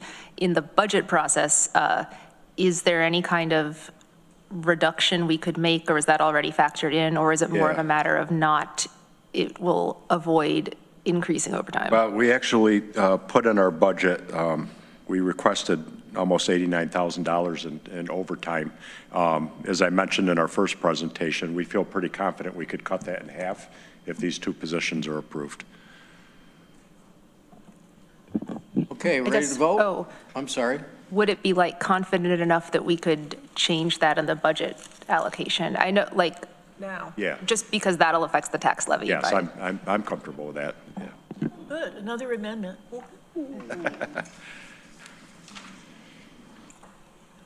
Greg?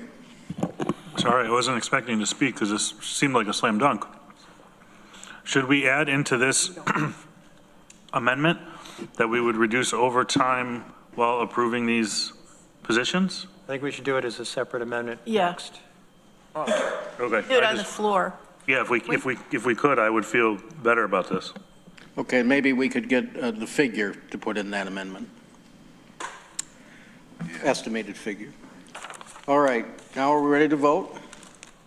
Those in favor? Any opposed? That's unanimous. Mike? Yes, Rich. If I could add an amendment at this point to reduce the overtime line in half, was it? Do you have a specific number for that? The number I have is 88,976. That's 100%. Is that 100%? That's 100%. Okay, so divide that in half. So 44,000? Yeah. Okay. Almost 45. Is there a second for Rich's amendment? Okay, seconded by Travis. Is there discussion, Veronica? This might be a question for administration, but I'm looking at the sheriff's office jail budget under corrections, and the overtime pay line says $438,976. Right. For the 2026 budget. This cut is to the supported enhancement in our budget. that makes sense. Can I add to that? Yes. So there's a maintenance of effort that was added to what was originally a $350,000 overtime, and that maintenance of effort was $88,976. And I think that's what the sheriff and undersheriff are saying we would cut in half to $44,488. Would you agree? Yes. Thank you. That makes sense. Randy? I don't think that's pulled out in the document I'm looking at, but thanks. Yeah, I'm looking at the online budget book as well, and it's under sheriff jail. So is that the right area to look at? That's what you were looking at. So it says this year your overtime budget was $350,000. You're at $351,000 year to date, so you're over that. Yep. And next year the budget was $438,000. So that's an increase of almost $90,000. So would any of this affect that, or is this overtime just a function of? Yeah, we always have an opening or two on the correction side. It's just the nature of the job. So yeah, there's always overtime to be had, and it's just part of running the jail. But we would be cutting 45,000 of that. It would affect that number those numbers that you just read. Okay. That I think it was 438,000. The difference between there and 350 is 88. We're going to cut that by half, so you'll end up at what, 390, somewhere around there? Yeah. 394. I've got a good memory. Okay, thanks. Okay, can we vote on Rich's new amendment? Those in favor? Any opposed? That's unanimous. Ann? Hi, Mike. Would you like me to go with one of my amendments? Well, the next one I see on the list is for the restore requested amount for fleet replacement, $605,213. Yes, I have a change in what the ask is with some new figures that just came in that are even newer from the sheet that I handed out. So I'm going to just say what those are and then move it. All right. And so if you see the long legal piece of paper that I handed out with the yellow and the whatever color, peach color that is on there. So the numbers start from 0 and then go up 1, 2, 3. The 0 ones are already approved in the budget. So what my amendment is going to be is from 1 on down through 14. And so the new amount is 429,000. Even? Norma, right? And so I'd like to move for that money to be put back in, and I am I am putting this coming out of fund balance, but I'm realizing that people might want to take it out of somewhere else, and I'd be open for an amendment to that. But I'm going to put it in right now, so I'll move 429,000 to restore requested amount for fleet replacement. But you're saying from fund balance? Right. And if I could. Go ahead. And part of the reason. Let me get a second first. Is there a second? Seconded by Travis. Yeah, and so some of the reason that I wanted to put this back in is that we've been cutting the last few years, sometimes pretty seriously, our fleet replacement. Last 2 years, 51%, and then this year's proposal is 55% to cut our fleet. And as people see there on the sheet there, you know, a good portion is for the sheriff's, highway, mental health, doer. So they see where these vehicles are going, and there's some of the vehicle ages are down there. So some of the vehicles are 8 to 10 years old. So I would like to get us caught up on our vehicles, especially since I'm expecting the next couple of years are going to be even harder to put this money in. And if we could just get caught up for 1 year, I think we'll be able to ride out, the next couple of years. And I'm also thinking that once we get the center of government in, we can reevaluate, how many vehicles we're going to need, because we're centralizing more of our departments, we might need a lot less, or at least a certain amount less vehicles. Amanda? Yeah, thanks, Annie. I mean, this is a very important thing. I can't support this right now. That's a huge number, and personally, I would prefer to do a lot of the other amendments before this. If this comes back at the end, I would consider it then. I think Corsa had some information. Corsa? I just want to clarify something. I would suggest that fund balance is not a revenue source. So let's make sure we pass whatever amendment we have to pass. At the end of the process, you can determine how much fund balance you want to use to manage the tax levy. So fund balance is not a revenue source that we can assign expenses to. So at the end of the budget process, at the end of all the amendment process, if, for an example, we get to 10%, you can decide to use fund balance available to reduce that tax levy. So fund balance is not a revenue source. In the past, we've talked about one-time money. Would this be one-time money? We can make that determination at the end of it, because this will be a one-time expense because it's a capital expense. This is not recurring. We're buying vehicles, so it's not a recurring expense. I understand, but I mean, I'm just thinking the way we used to always do it in the past. We had one-time money or we had target money. Right now, there's no one-time money on the table because we are below our fund balance target. We are currently around about 18% instead of the policy of 25%.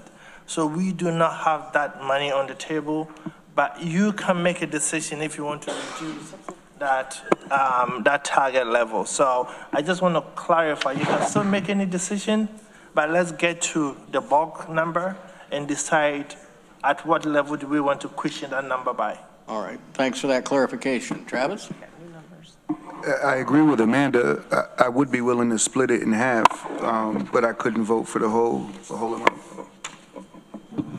Dan? You said this is capital funding. Is this included in the capital plan? If so, it shouldn't be impacting levy. It will be a transfer from general fund. We don't have, unless we have the capital reserve to pay for this, but we will be transferring this from general fund to the capital fund, so it will affect the tax levy. So, as you mentioned about the capital reserve, is that an option? Potentially. Okay. But do we have excess reserve in the vehicle program? We have budgeted over $600,000 in vehicles this year already. This would be in addition to what we've already budgeted. So this replaces vehicles beyond what is already planned on being. Actually, no, this is part of the entire, I'm sorry, if I. Fine, whatever. It's all right. Okay. I've seen him nod. Okay, sorry, I just kept talking. This is part of the request in the capital improvement plan. Okay. We were just unable to support the entire request, and I think what Annie's bringing in is the balance of what was unsupported by the county administrator's recommended budget. So if I'm clear, why can we not just issue additional debt to pay for this and not have to worry about making a cash transfer? It's a choice we can make. Okay. But yes, it's a choice we can make. But usually I believe even the 600,000 allocation that we have made, we can decide how to dispense it. We can still decide to buy all the vehicles we need instead of paying cash. We can service that through debt. So the various permutations can be made. And that would not affect this year's levy? That would not affect debt service payments next year, obviously. Precisely, yes. All right. So that is an option that's on the table. Are you making some kind of an amendment? I'm actually wondering whether that's possible or not. Yeah, so sorry, it's my first go at this one. No. Can you state it again, Dan? I'm not sure what you're Make saying. sure Dan understands what he's doing. I was going to propose issuing debt for the full value of whatever the vehicle need is, so that we're not necessarily needing to pull tax levy funds for this year. Or use fund balance. Yeah, or use fund balance, whatever it is. So we're not fronting cash. So this would be part of a larger debt issuance that we would then pay debt service on. Norma?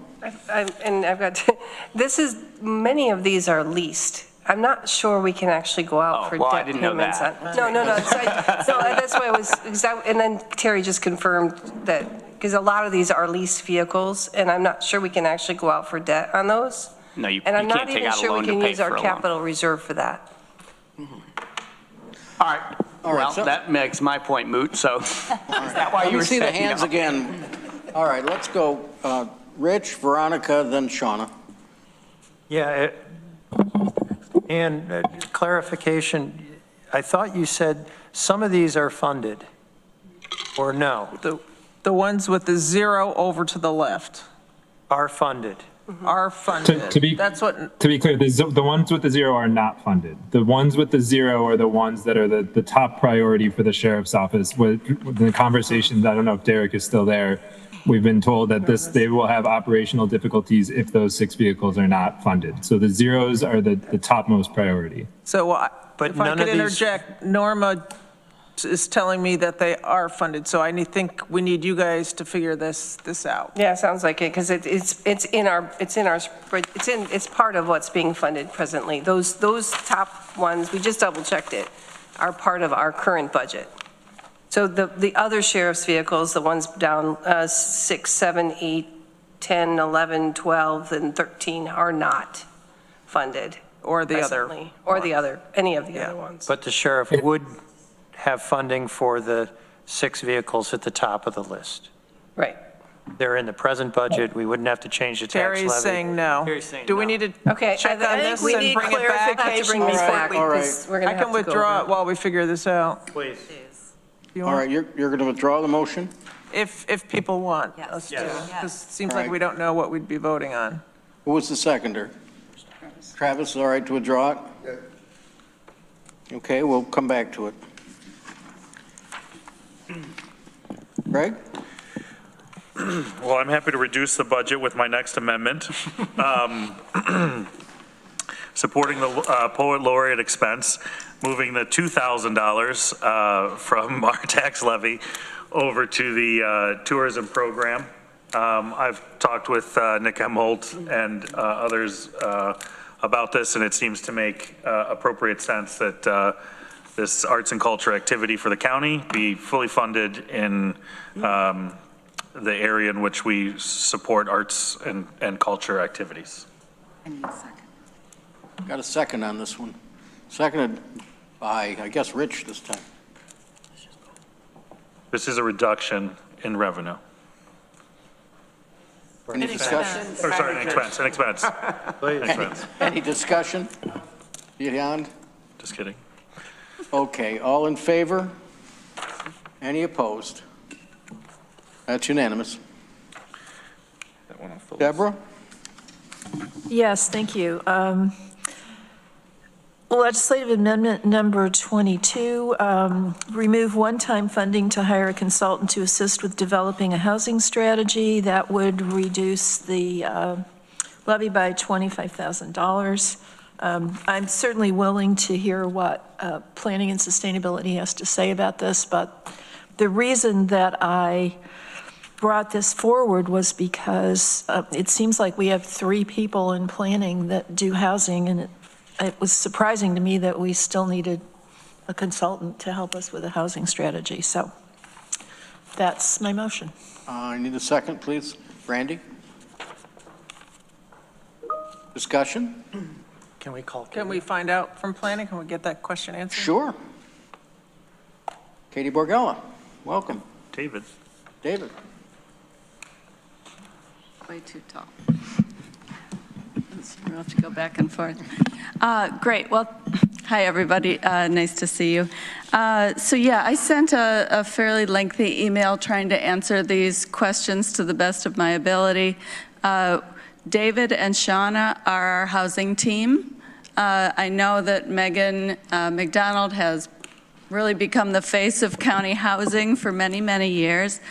She's been trying to transition into her real role, which is Deputy Commissioner of Planning and Sustainability, for a long time. We were able, with your help last year, to be able to re-envision a position to be able to hire David to take on that role and that substantial amount of work. So we truly have 2 FTEs working on housing, which is fantastic, and we very much appreciate that.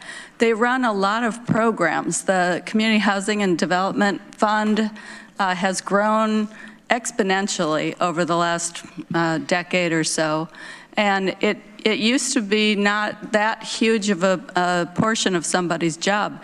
It's now, they've got millions of dollars that we're allocating to help fund affordable housing. It's a lot of work now. There are a lot of partners. There's a lot of players involved. So the workload keeps growing in housing, even though it feels like we still have a long way to go, and we do. But, we run the housing grant program to help municipalities to apply for CDBG funds and other ways to expand housing. There's a lot of work that we do, and I know you're all tired and don't want to hear us talk very much. But David's here to answer questions that you might have that's specific about the housing strategy, but I wanted just to cover that point. We're always happy to hear from you, Katie. Thanks. I'll echo the appreciation for the investment that the county makes in our housing staff, and I think we're doing really important work. This particular project is a once every 10 years project, so it's substantially outside of the normal work that we do on a day-to-day basis. Our current strategy is from 2016, and it made projections through 2025. That project involved bringing in consultants, and part of the reason is they have access to databases and software that we don't have, in addition to the fact that this is a whole bunch of work on top of the regular workload. So this strategy process is going to be a lot of community involvement, a lot of data crunching. I appreciate the confidence in the staff that we could just do this without any additional resources or support, but it is something that we really need the additional tools to do a good job on, and it informs millions and millions of dollars of future grant applications. That's really the purpose of it, is it focuses us, makes us fundable to outside agencies, and directs the kinds of housing that we're going to have and the kinds of projects. So I think it's a really good investment. I'll also say the $25,000 asked from the county is a match to $50,000 from the IDA and $50,000 that we've applied for CDBG funds for. So if we lost the county side, that could put the grant in peril. And when we spoke with consultants about this total budget and the things that we want to do, we want to have a lot of really useful information that can really drive and support housing development. What we heard is that the $125,000 budget that we were looking at will get us what we want, but it's going to be tight and it's going to require staff time and work in addition to the consultant. So just the scope of the work is large enough that we really need that funding to get all of the things. Of course, we could cut things out of it. We could do something that's more of a boilerplate document and less of something that would be useful. But we kind of put together this budget and the amount and the ask around making it something that is really substantial and will move us forward. Thank you. So I have a question. Go ahead. Can I vote against my own motion? You can withdraw it. I think, thanks for the explanation. Absolutely. And I will unless somebody objects. Who seconded it? Randy? I second it. I'm fine. Are you willing to have it withdrawn? Before we withdraw. Randy, I'm not hearing what you want to Yes, do. he said Yes, it's I'm okay with having it drawn. Okay, thank you. Rich has a, Rich? Yeah, this line item came from some work at the IDA, and we were particularly concerned in having some better information about workforce housing. And we're coming up to try to look at the IDA housing policy, and that we decided to delay it all to do a unified study. But given the budget issues we have right now, and the available fund balance at the IDA, maybe we could put this aside and we could find that additional money there and save it here. Well, that's really nice, Rich. Well, it's not my money, but it's all taxpayer money, but it's sitting there and it's available, and it might be a better use. There's an IDA meeting next Wednesday, and perhaps we could discuss it there and delay this question for now and revisit this. That's awesome. Let's try to do that. What do you think? Point of information? Keep it withdrawn and. Go ahead, point of information. Yeah, so if this stays withdrawn, then essentially it's part of the county's recommended budget. If we were to get new information that funding could be possible from another source, we at that point could then make an amendment to withdraw that allocation. I just want to make sure that that's clearly understood. Yeah, such amendment can be made right up through when we adopt the final budget. That night, an amendment can be made. Okay, so as chair of the housing committee, I'll work with Rich to get that on the IDA agenda. And we're all on the IDA, so that works perfectly. Yeah, there's at least 3 votes. All right. Thank you both. All right, you said you wanted to stop at 8. We've got 8 minutes. Do we want to go back to Ann's amendment, or do we want to continue? I think we need We're not ready for the need more fleet one info tonight. Okay, then let's continue. I'm sorry? But I could do another one. Sure. My next one. Oh, yeah, we got somebody here. Like Stanley's here. For Dewar. Want to do the Dewar one?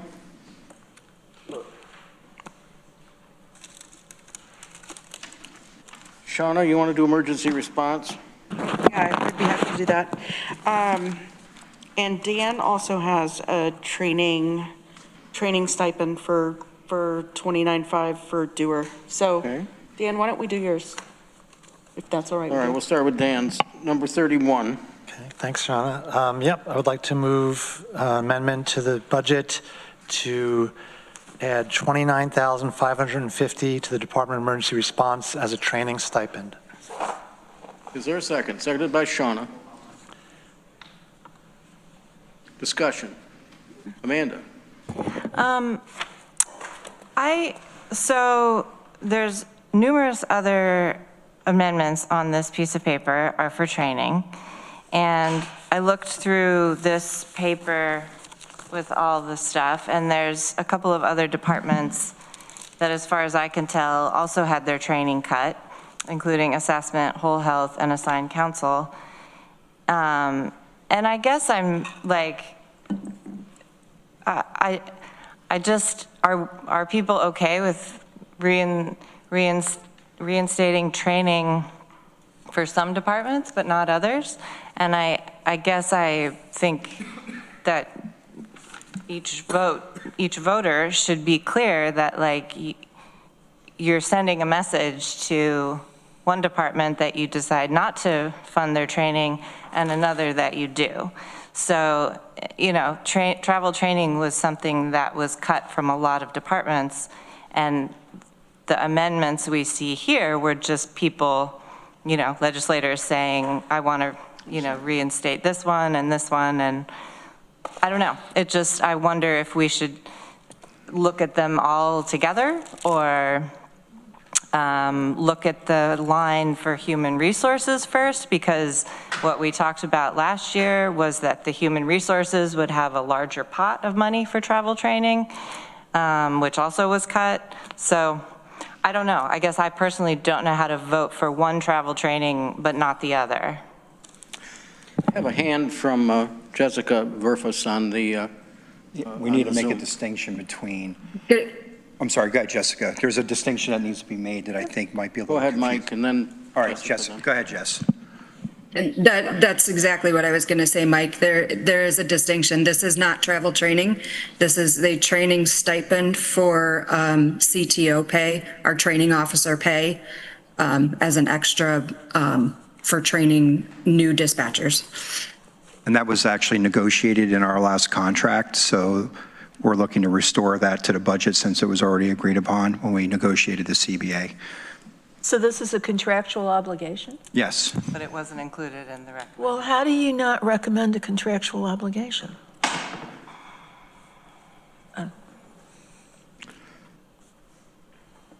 So which one is it? The training increase request or the training stipend? Is it 31 or? Dan's a stipend. Yeah, and part of the confusion too is that it's, and Jessica can elaborate, but the training stipend is also buried within our premium pay. So only a portion of that $29,000 is actually the stipend for the CTOs, and the other piece is the premium pay that staff receive when they work premium hours. So Jess, do you want to just elaborate on that? John could probably elaborate better than I could as far as what's included in premium pay. I believe it's holidays worked and other things because it's a 24-hour department. And that's correct. So it would include things like holiday pay worked, shift differential, and specifically to this end, the training stipend.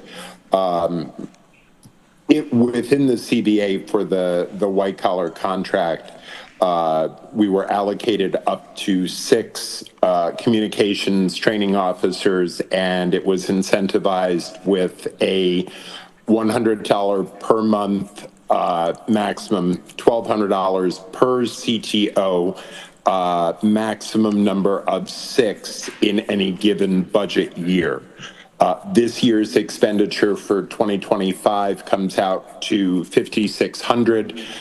Projecting into next year's budget, there would be 5 CTOs that would receive $1,200 individually. So that cost would be $6,000 in the 2026 budget to satisfy the collective bargaining agreement in place. Thank you, John. That was John Halachek on Zoom. Thank you, John. Shauna? So Amanda, I hear your concern, and I tried to ask myself as not to show favoritism towards certain departments. I think the reason why I put some training funds was due to the fact that we have positions that require our employees to have CEUs and to continue to have updated training. I know that many of the people in dispatch as well as our rapid response have to go quite often for increased training. So that's why I decided to put the 10,000 in for DOER for the training increase. CEUs is continuing education requirements? Yeah. Yes. Okay, thank you. It seems to me that if this is contractual, we really don't have much choice. Yeah. 29. Thanks, Dan. Ready to vote on this one? Those in favor? Are there any opposed? That's unanimous. Go ahead, Shauna. Yeah, so I would like to move Amendment 10, the training increase request of $10,000. And again, or I'll just move it and then speak to it after. I need a second. Seconded by Travis. And again, I heard very loud and clear that the training was going to be essential for this department to continue to serve our public. Many of the employees that they have to have CEUs, and those have to be done on an annual basis. Is there anything to add, Mike? No, I think that covers it. Thank you. Okay, thanks. John Halachek again has got his hand up. Or was that an old hand? No, it was actually a new hand. Thank you.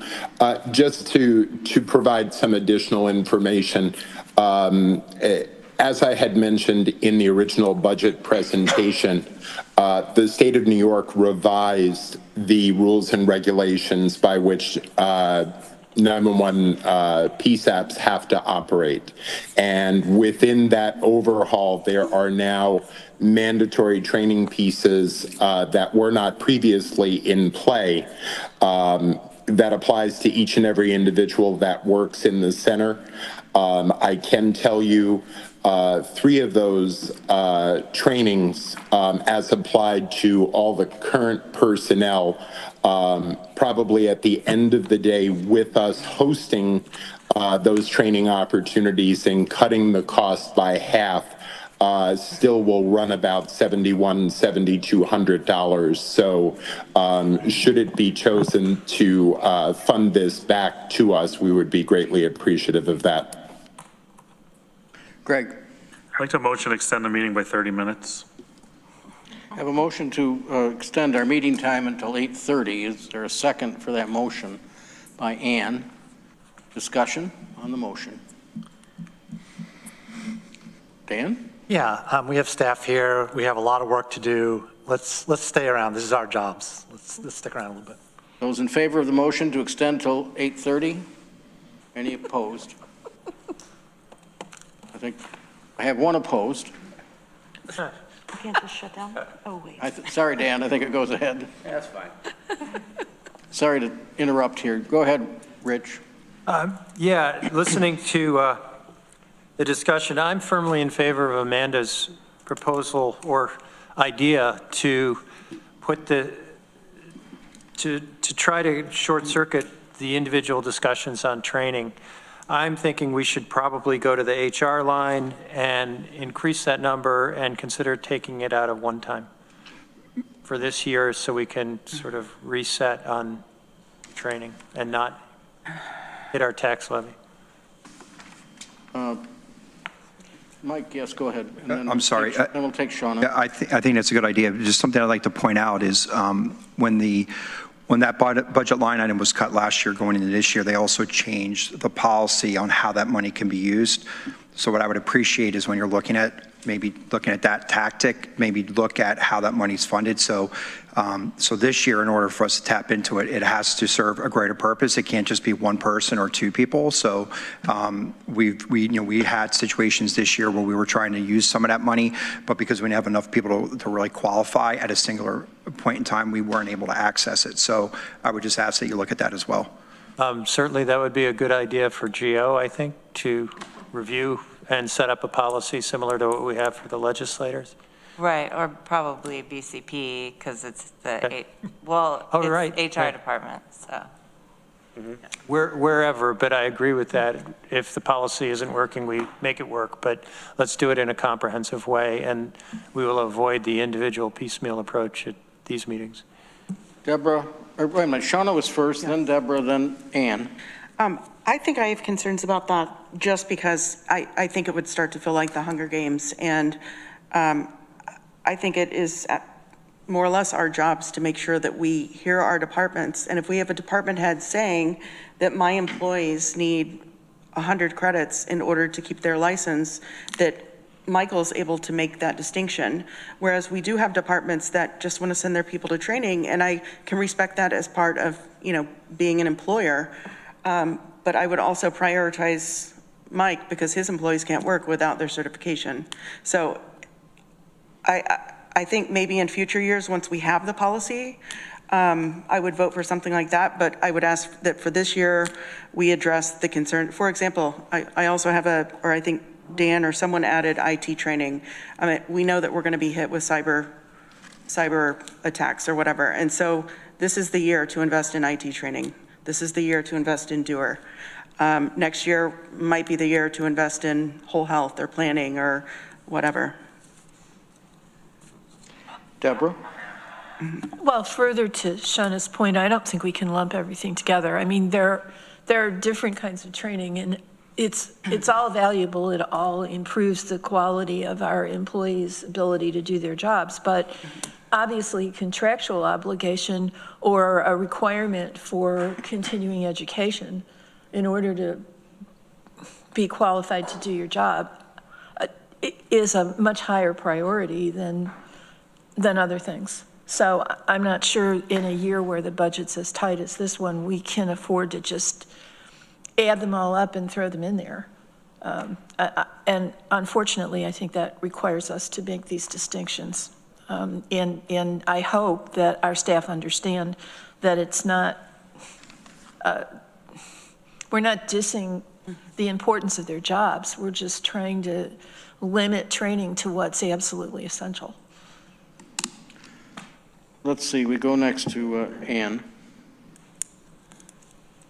Yeah, I was going to say something similar, but in respect of, I'm a little tired, but so I'm trying to think, the only thing that I would add would be that I would be skeptical of a policy that could take into all the different needs of departments. I really think, and make those decisions over somebody, from one department coming in and another one. I mean, we've evaluated that here and had discussions at the legislature, like, is that really valuable? Is that, and we've looked at our budget for training and gone, okay, here's our priorities, and we've pretty much stuck to that. Like, this is, we'll have new people go to this, or we'll have this, and we'll talk about that. So to have that be done somehow by one entity, I'm not really sure, but I'd like to hear, at some point, not right now, but if we are looking into that, I'd really like to hear from department heads and see if they think that's even doable. Amanda? Yeah, I mean, I think you guys are forgetting that this is what we did last year. We have a pot of money that sits in HR. I have no idea if it's the Hunger Games or not, but they're the ones who, they're consolidating a lot of this, and I don't know how it works. I don't know what the policy is on how they disperse it to different departments, but that's why we did it last year, was to have a consolidation. So I guess personally, I would like to hold off on this and get more information from Ruby, because I feel like we're talking at cross purposes here about what we already have and, whether we should be in charge of travel training or we think HR should. Lee. Mike or Jessica, is some of your statewide communications interoperability money dependent upon maintaining certain training and recertification levels with your staff? Yes. Okay. There's a distinction to put out there when you are reviewing training policies as to whether it affects the revenues that the county's receiving from sources. And those statewide communication interoperability revenues are in the hundreds of thousands of dollars. Norm has also been trying. Yeah, so just then I'll get Norm to maybe just add some clarity. So this year, none of the funding from HR was made available to our department for anything. And because we didn't know about that shift until after the new year, we really couldn't budget properly this year. So we actually had to take money out of other accounts in order to cover our training expenses. So I just want to point that out there. So that was something we experienced this year, which is one of the reasons why we knew going into this budget, we really needed to have enough funding so we wouldn't have to use program expense or other things. So we had to make other compromises to this year's budget because of that decision last year. Norma? I just wanted to point a clarification. So there was a maintenance of effort request in the budget for $8,262. So with what's already been approved, adding that would make a total of $10,000. Is that the intent? Or is it to add another 10,000? It's to make them whole. That's right. Okay, thank you. I'm sorry, could you repeat what? Yeah, sure. So the original ask was $10,000. Part of that was $8,262 as a maintenance of effort request. What the county administrator was unable to support was that amount. So I think if the intent is to make them whole and put $10,000 in their budget, then it would be an amendment to increase the budget by $8,262. Are you looking at all functional units for that? Are you looking at all the functional units? Because we also did something unique this year, was we increased the number of functional units so we could keep better track of our different divisions. So we now have one for the 911 center, one for EMS, one for security, one for admin. So I'm just wondering if that's... This was for 911. Okay, right. this was specifically, yeah. That amount correlates to the 911 training. So, Shauna, are you prepared to change your amendment to 8,262? Yes, please. Thank you. And Travis, is that all right? Okay, anybody objecting to that? Already saving money. All right, any more discussion? Randy? Just like to make an observation, doors are very important, but we spent $3.4 million in '23, $4.3 million in '24, $4.8 million is the budget this year, and next year it's $5.9 million. It's climbing at an alarming rate, and it's important, I get it, and there's a lot of reasons for all that, but just, we can't continue to increase all these things. I mean, it's going to rob from someplace else. Lee? Not to argue, Randy, but we have tasked the department with two major initiatives, one being the medical response unit and the other being the security. And those were initiated at the county legislature level, and they have not increased any of the capacity related to the core functions that have been there. So that's just something to keep in mind when we look at those numbers, because they scare me too. Yeah. Thanks. Good point. All right, can we vote on this one? So the amendment now is to add $8,262 to target for training increase as requested. Those in favor? Are there any opposed? We have one opposed.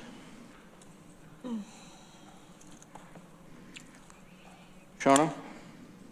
Yeah, the next one is amendment number 8, adding one dispatcher to support increased calls at the tune of $99,378 to target. Is there a second? Seconded by Dan Klein.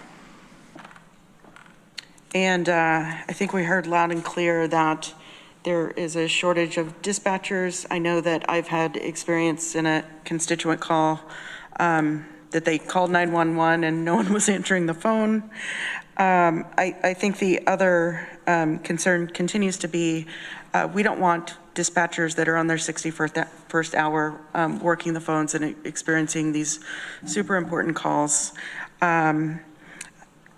And so that's why I thought it was going to be really important to add that to this year's budget. Other discussion? Rich John? Yeah, I'll support the amendment. I thought John Halachek's presentation on the trends in the dispatch, they're just going up. If I could speak to future legislatures, there really is a need to revisit the sales tax formula. As awful as that might sound, but from the standpoint of right-sizing where funding is coming from for this service, there is money in there, some fraction of a penny on the sales tax to do this, but it's not really recognizing how much is being spent there and where that benefit is being received. But I will support this amendment. Way to throw new legislators into the deep end of the pool full of sharks. They're going to have Rich, a very great well done. time. They're going to enjoy that flow chart. Rich, interesting comment. I just think that a few years ago, our major partner there, the city, was asking us to take it over completely. So I think it's going to be a beehive. All day long. Mm-hmm. Other discussion on this proposal to add $99,378 to target for one dispatcher? Let's vote. All in favor? Those opposed? We have one opposed. Shauna? Yeah, the next amendment is number 9, peer support position, 123,809 into target, please. Is there a second? Seconded by Veronica. Discussion. Yeah, so I actually met with Ruby and Mike Steitley, and this position has been something that one of our employees is more or less volunteering her time to do, is working about 20 hours a week doing it. The whole idea behind this new position is that she would train others to be mental health supports for not just our employees here in the county, but also to municipalities. Typically, the idea was to provide mental health support for those that are first responders that are experiencing trauma in the workplace, that are seeing things that are really difficult to see and then having feelings afterwards. The other part is that municipalities are also having situations where their volunteers are equally seeing devastating sites and going to our county staff for the mental health peer support. The other thing that Ruby actually mentioned that I thought brought a different perspective to this position is that many of the people that she works with in her department who are having some performance issues are also undergoing stress, anxiety, post-traumatic stress syndrome, caregiver stress. And this could actually be a position that she would refer our employees that are struggling to have a relationship with one of the trained peer specialists. So I know in a time where we live in a county that, we like to think that we have tons of mental health support. I think if anyone actually tries to find a therapist here in town, they'll find that there are wait lists. Our insurance doesn't always cover these very expensive $160 appointments an hour. And, this is one thing that we could do to help our staff that are putting their lives in the front line. So if you have any questions, Michael's here. Michael, if there's anything I left out, feel free to.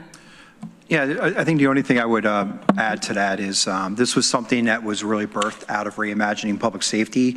It happened relatively organically in our department, and at the beginning of the year, Ruby and I had a conversation about expanding this beyond just the first responder community. So this is really going to be in partnership with HR. We even talked about it living under their umbrella, but during the conversations, because we already had somebody that specialized in it and showed that they could really handle the responsibility, she asked that it would stay in our department. So had we not accepted the opportunity, it would have likely come before this committee under Ruby's department. So and I did talk to her before the meeting, so she knew that we're really doing this as a joint effort, and we have a lot of what I consider to be untraditional first responders, and that's people that work in COFA, DSS, CPS, people that go out into the field that often are untraditional first responders that are often exposed to trauma. But just to reiterate how I started, this was something that was born out of reimagining public safety. This was an action item out of reimagining public safety, and we did work with the CJC the first 2 years to get this program off the ground. Greg? 2 questions. What's the professional qualifications for this position or person? So it's a number of trainings. They're not a professional healthcare provider, but they do go to some pretty significant training. So Danielle has probably completed over close to probably 150 hours of training over the last 2 years. But typically for this type of role, it's somebody within the first responder community that receives this training as opposed to somebody in, like, say, for example, the mental health community. And then as part of our benefits, do we not have a EAP or something like that that's also available, and how is this different? It's different because this is a little bit more proactive. EAP normally requires an individual to seek out the services as an EAP, as opposed to this being more proactive and us trying to identify individuals that might be at risk. So for example, in the first responder community, if we know that there's an incident and there's somebody, first responder at high risk, we actually go out and make contact with them. I think Ruby would be probably more, she could probably more appropriately speak to the EAP piece of this, but she did believe that there's a distinction between the two, and that's one of the reasons why we're moving this forward. Travis? I think the other thing with the EAP is that it's a very short-term solution, and so it allows for like 4 4 or 6 visits for one provider and then you graduate, whether your trauma or whether your issues are, decreased or not. I can see the value in this. And to be honest, probably in a different budget year, I would support it, but I can't support it in this budget year. Other comments? Miss Deborah. Deborah, you're next, then Veronica, then Rich. Yeah, I agree with Travis. I mean, it's not that I'm unsympathetic to what our employees are facing, but as Randy pointed out, this department's budget just keeps going up and up and up and up, and I just can't support this year. Veronica? We need to take care of our people, and I think our organization and its partners are stronger when our people are healthy and not extra traumatized or stressed to the limit or whatnot. That principle by itself doesn't necessarily say this is the way, but I guess as I have learned from Mike and Shauna, this is an expansion of stuff that's already been happening and been really effective organically. So I trust them that it'll be helpful, and I will support this. Rich? Yeah, I'd echo what Deborah and Travis said. I looked at this position and the dispatcher position, and I just thought having another person actually doing the work was probably more critical. And yeah, it's just a tough year to do it. So I will not support. Lee? I'm kind of the opposite of Rich, and I voted the way I did because of the prioritizing. And I just would make 2 or 3 points here.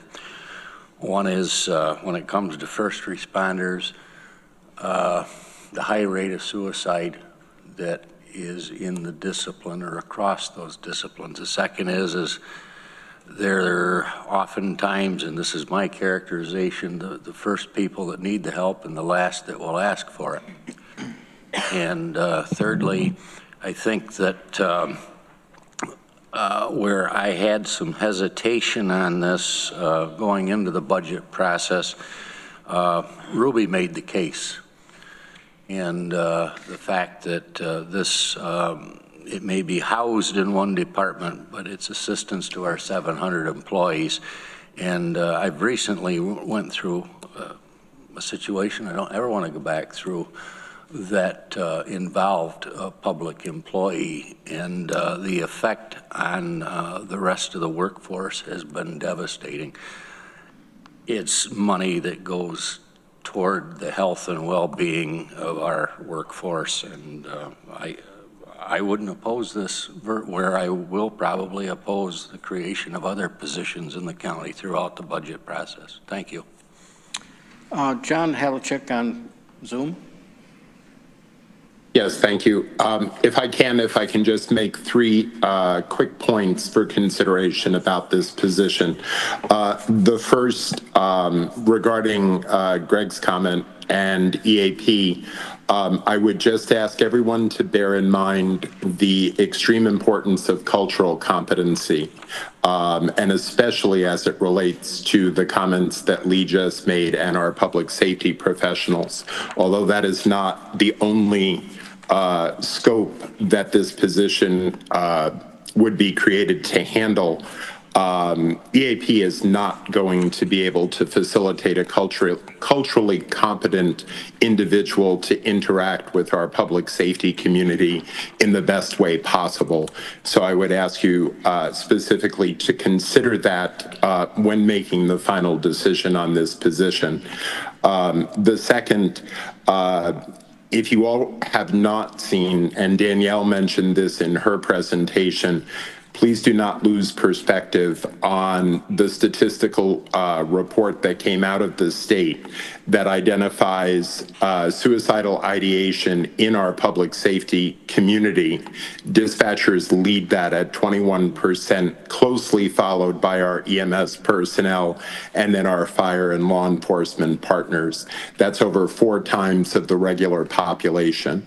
And lastly, just as a consideration, if this position were to go unfunded for 2026, there are certain technological components that we are waiting to bring online that, in good conscience, I could not expose our personnel to without having some sort of stopgap in place to address any potential mental health needs that would be covered and facilitated by this position. Thank you.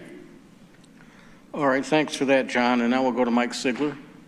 Well, I have a question. I mean, I kind of wish this was in a different order, but because I'm kind of prepared to go with one or the other, I'm not really prepared to go with both positions, and I just would have asked which position would have been more important for the department.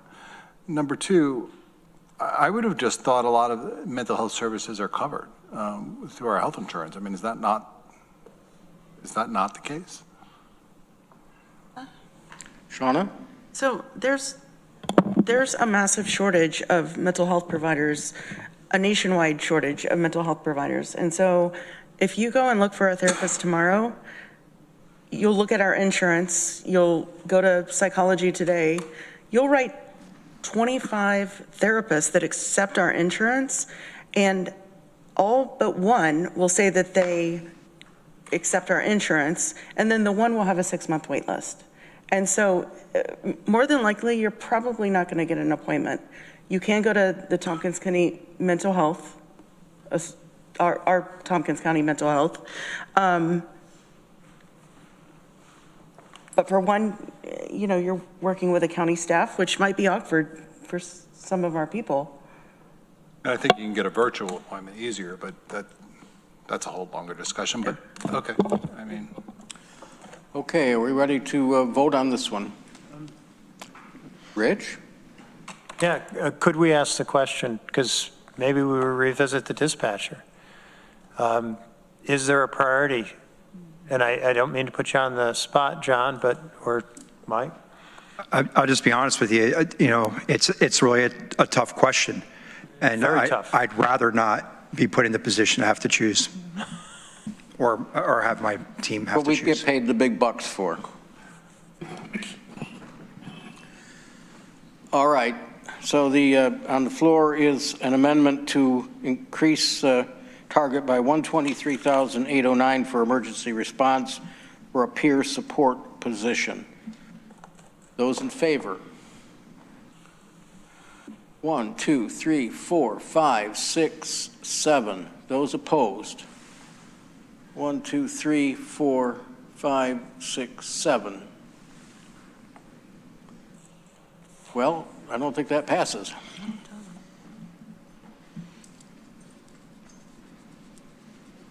Does Rich, anybody want to change their vote?